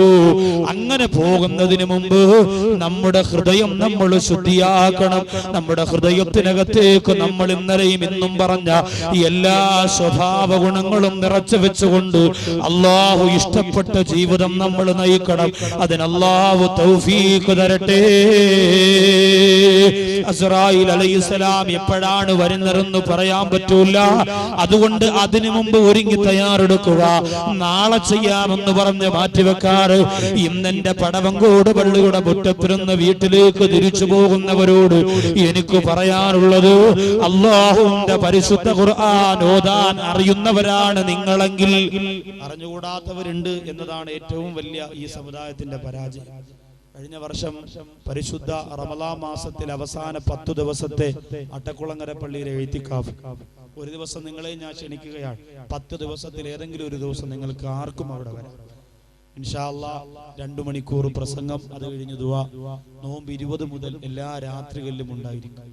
എന്റെ പ്രിയപ്പെട്ടവരെ, അവിടെ ഒരു സഹോദരൻ അല്ലാഹുവിന്റെ പരിശുദ്ധ ഖുർആനിലെ സൂറത്തുൽ ഇഖ്ലാസ് ആണ് നമ്മൾ ഇന്ന് 3 പ്രാവശ്യം ഓതാൻ പോകുന്ന സൂറത്ത്. ചെറിയ സൂറത്താണ്, ഖുൽ ഹുവല്ലാഹു അഹദ് അല്ലാഹു സമദ്. ആ സൂറത്ത്, ഈ ചെറിയ സൂറത്ത് ആ സഹോദരനോട് ജീവിതത്തിന്റെ വിജയത്തിന് ഓതാൻ പറഞ്ഞപ്പോൾ പറയാണ്, ഉസ്താദെ മലയാളത്തിൽ ഒന്ന് എഴുതി തരൂ എന്ന് ചോദിക്കാം. സങ്കടം തോന്നിപ്പോയി. ആ സഹോദരനെ കുറ്റപ്പെടുത്തിയതല്ല, ഒരുപക്ഷെ ഈ ഭാഗത്ത് എവിടെയെങ്കിലും ഉള്ള കൂട്ടുകാരനുമായിരിക്കാം. ആ സഹോദരനെ കുറ്റപ്പെടുത്തിയതല്ല, ആ സഹോദരനെ ഗുണപാഠമാക്കി എടുത്തുകൊണ്ട് എന്റെ നാട്ടിലുള്ള മറ്റു സുഹൃത്തുക്കളോട് പറയുകയാണ്, നഴ്സറിയിൽ പോകുന്ന കുഞ്ഞു പോലും കാണാതെ ഓതുന്ന ഖുൽ ഹുവല്ലാഹു അഹദ് അല്ലാഹു സമദ് എന്ന് പറയുന്ന ആ ഒരു സൂറത്ത് ഓതാൻ 27 വയസ്സുള്ള സഹോദരന് കഴിയുന്നില്ല എങ്കിൽ മാതാപിതാക്കളായ നമ്മളൊക്കെ മക്കളെ ഏത് കോലത്തിലാ വളർത്തുന്നത്? മദ്രസയിലൊന്ന് ശ്രദ്ധിക്കാൻ, മദ്രസയുടെ കാര്യത്തിലൊന്ന് ശ്രദ്ധിക്കാൻ.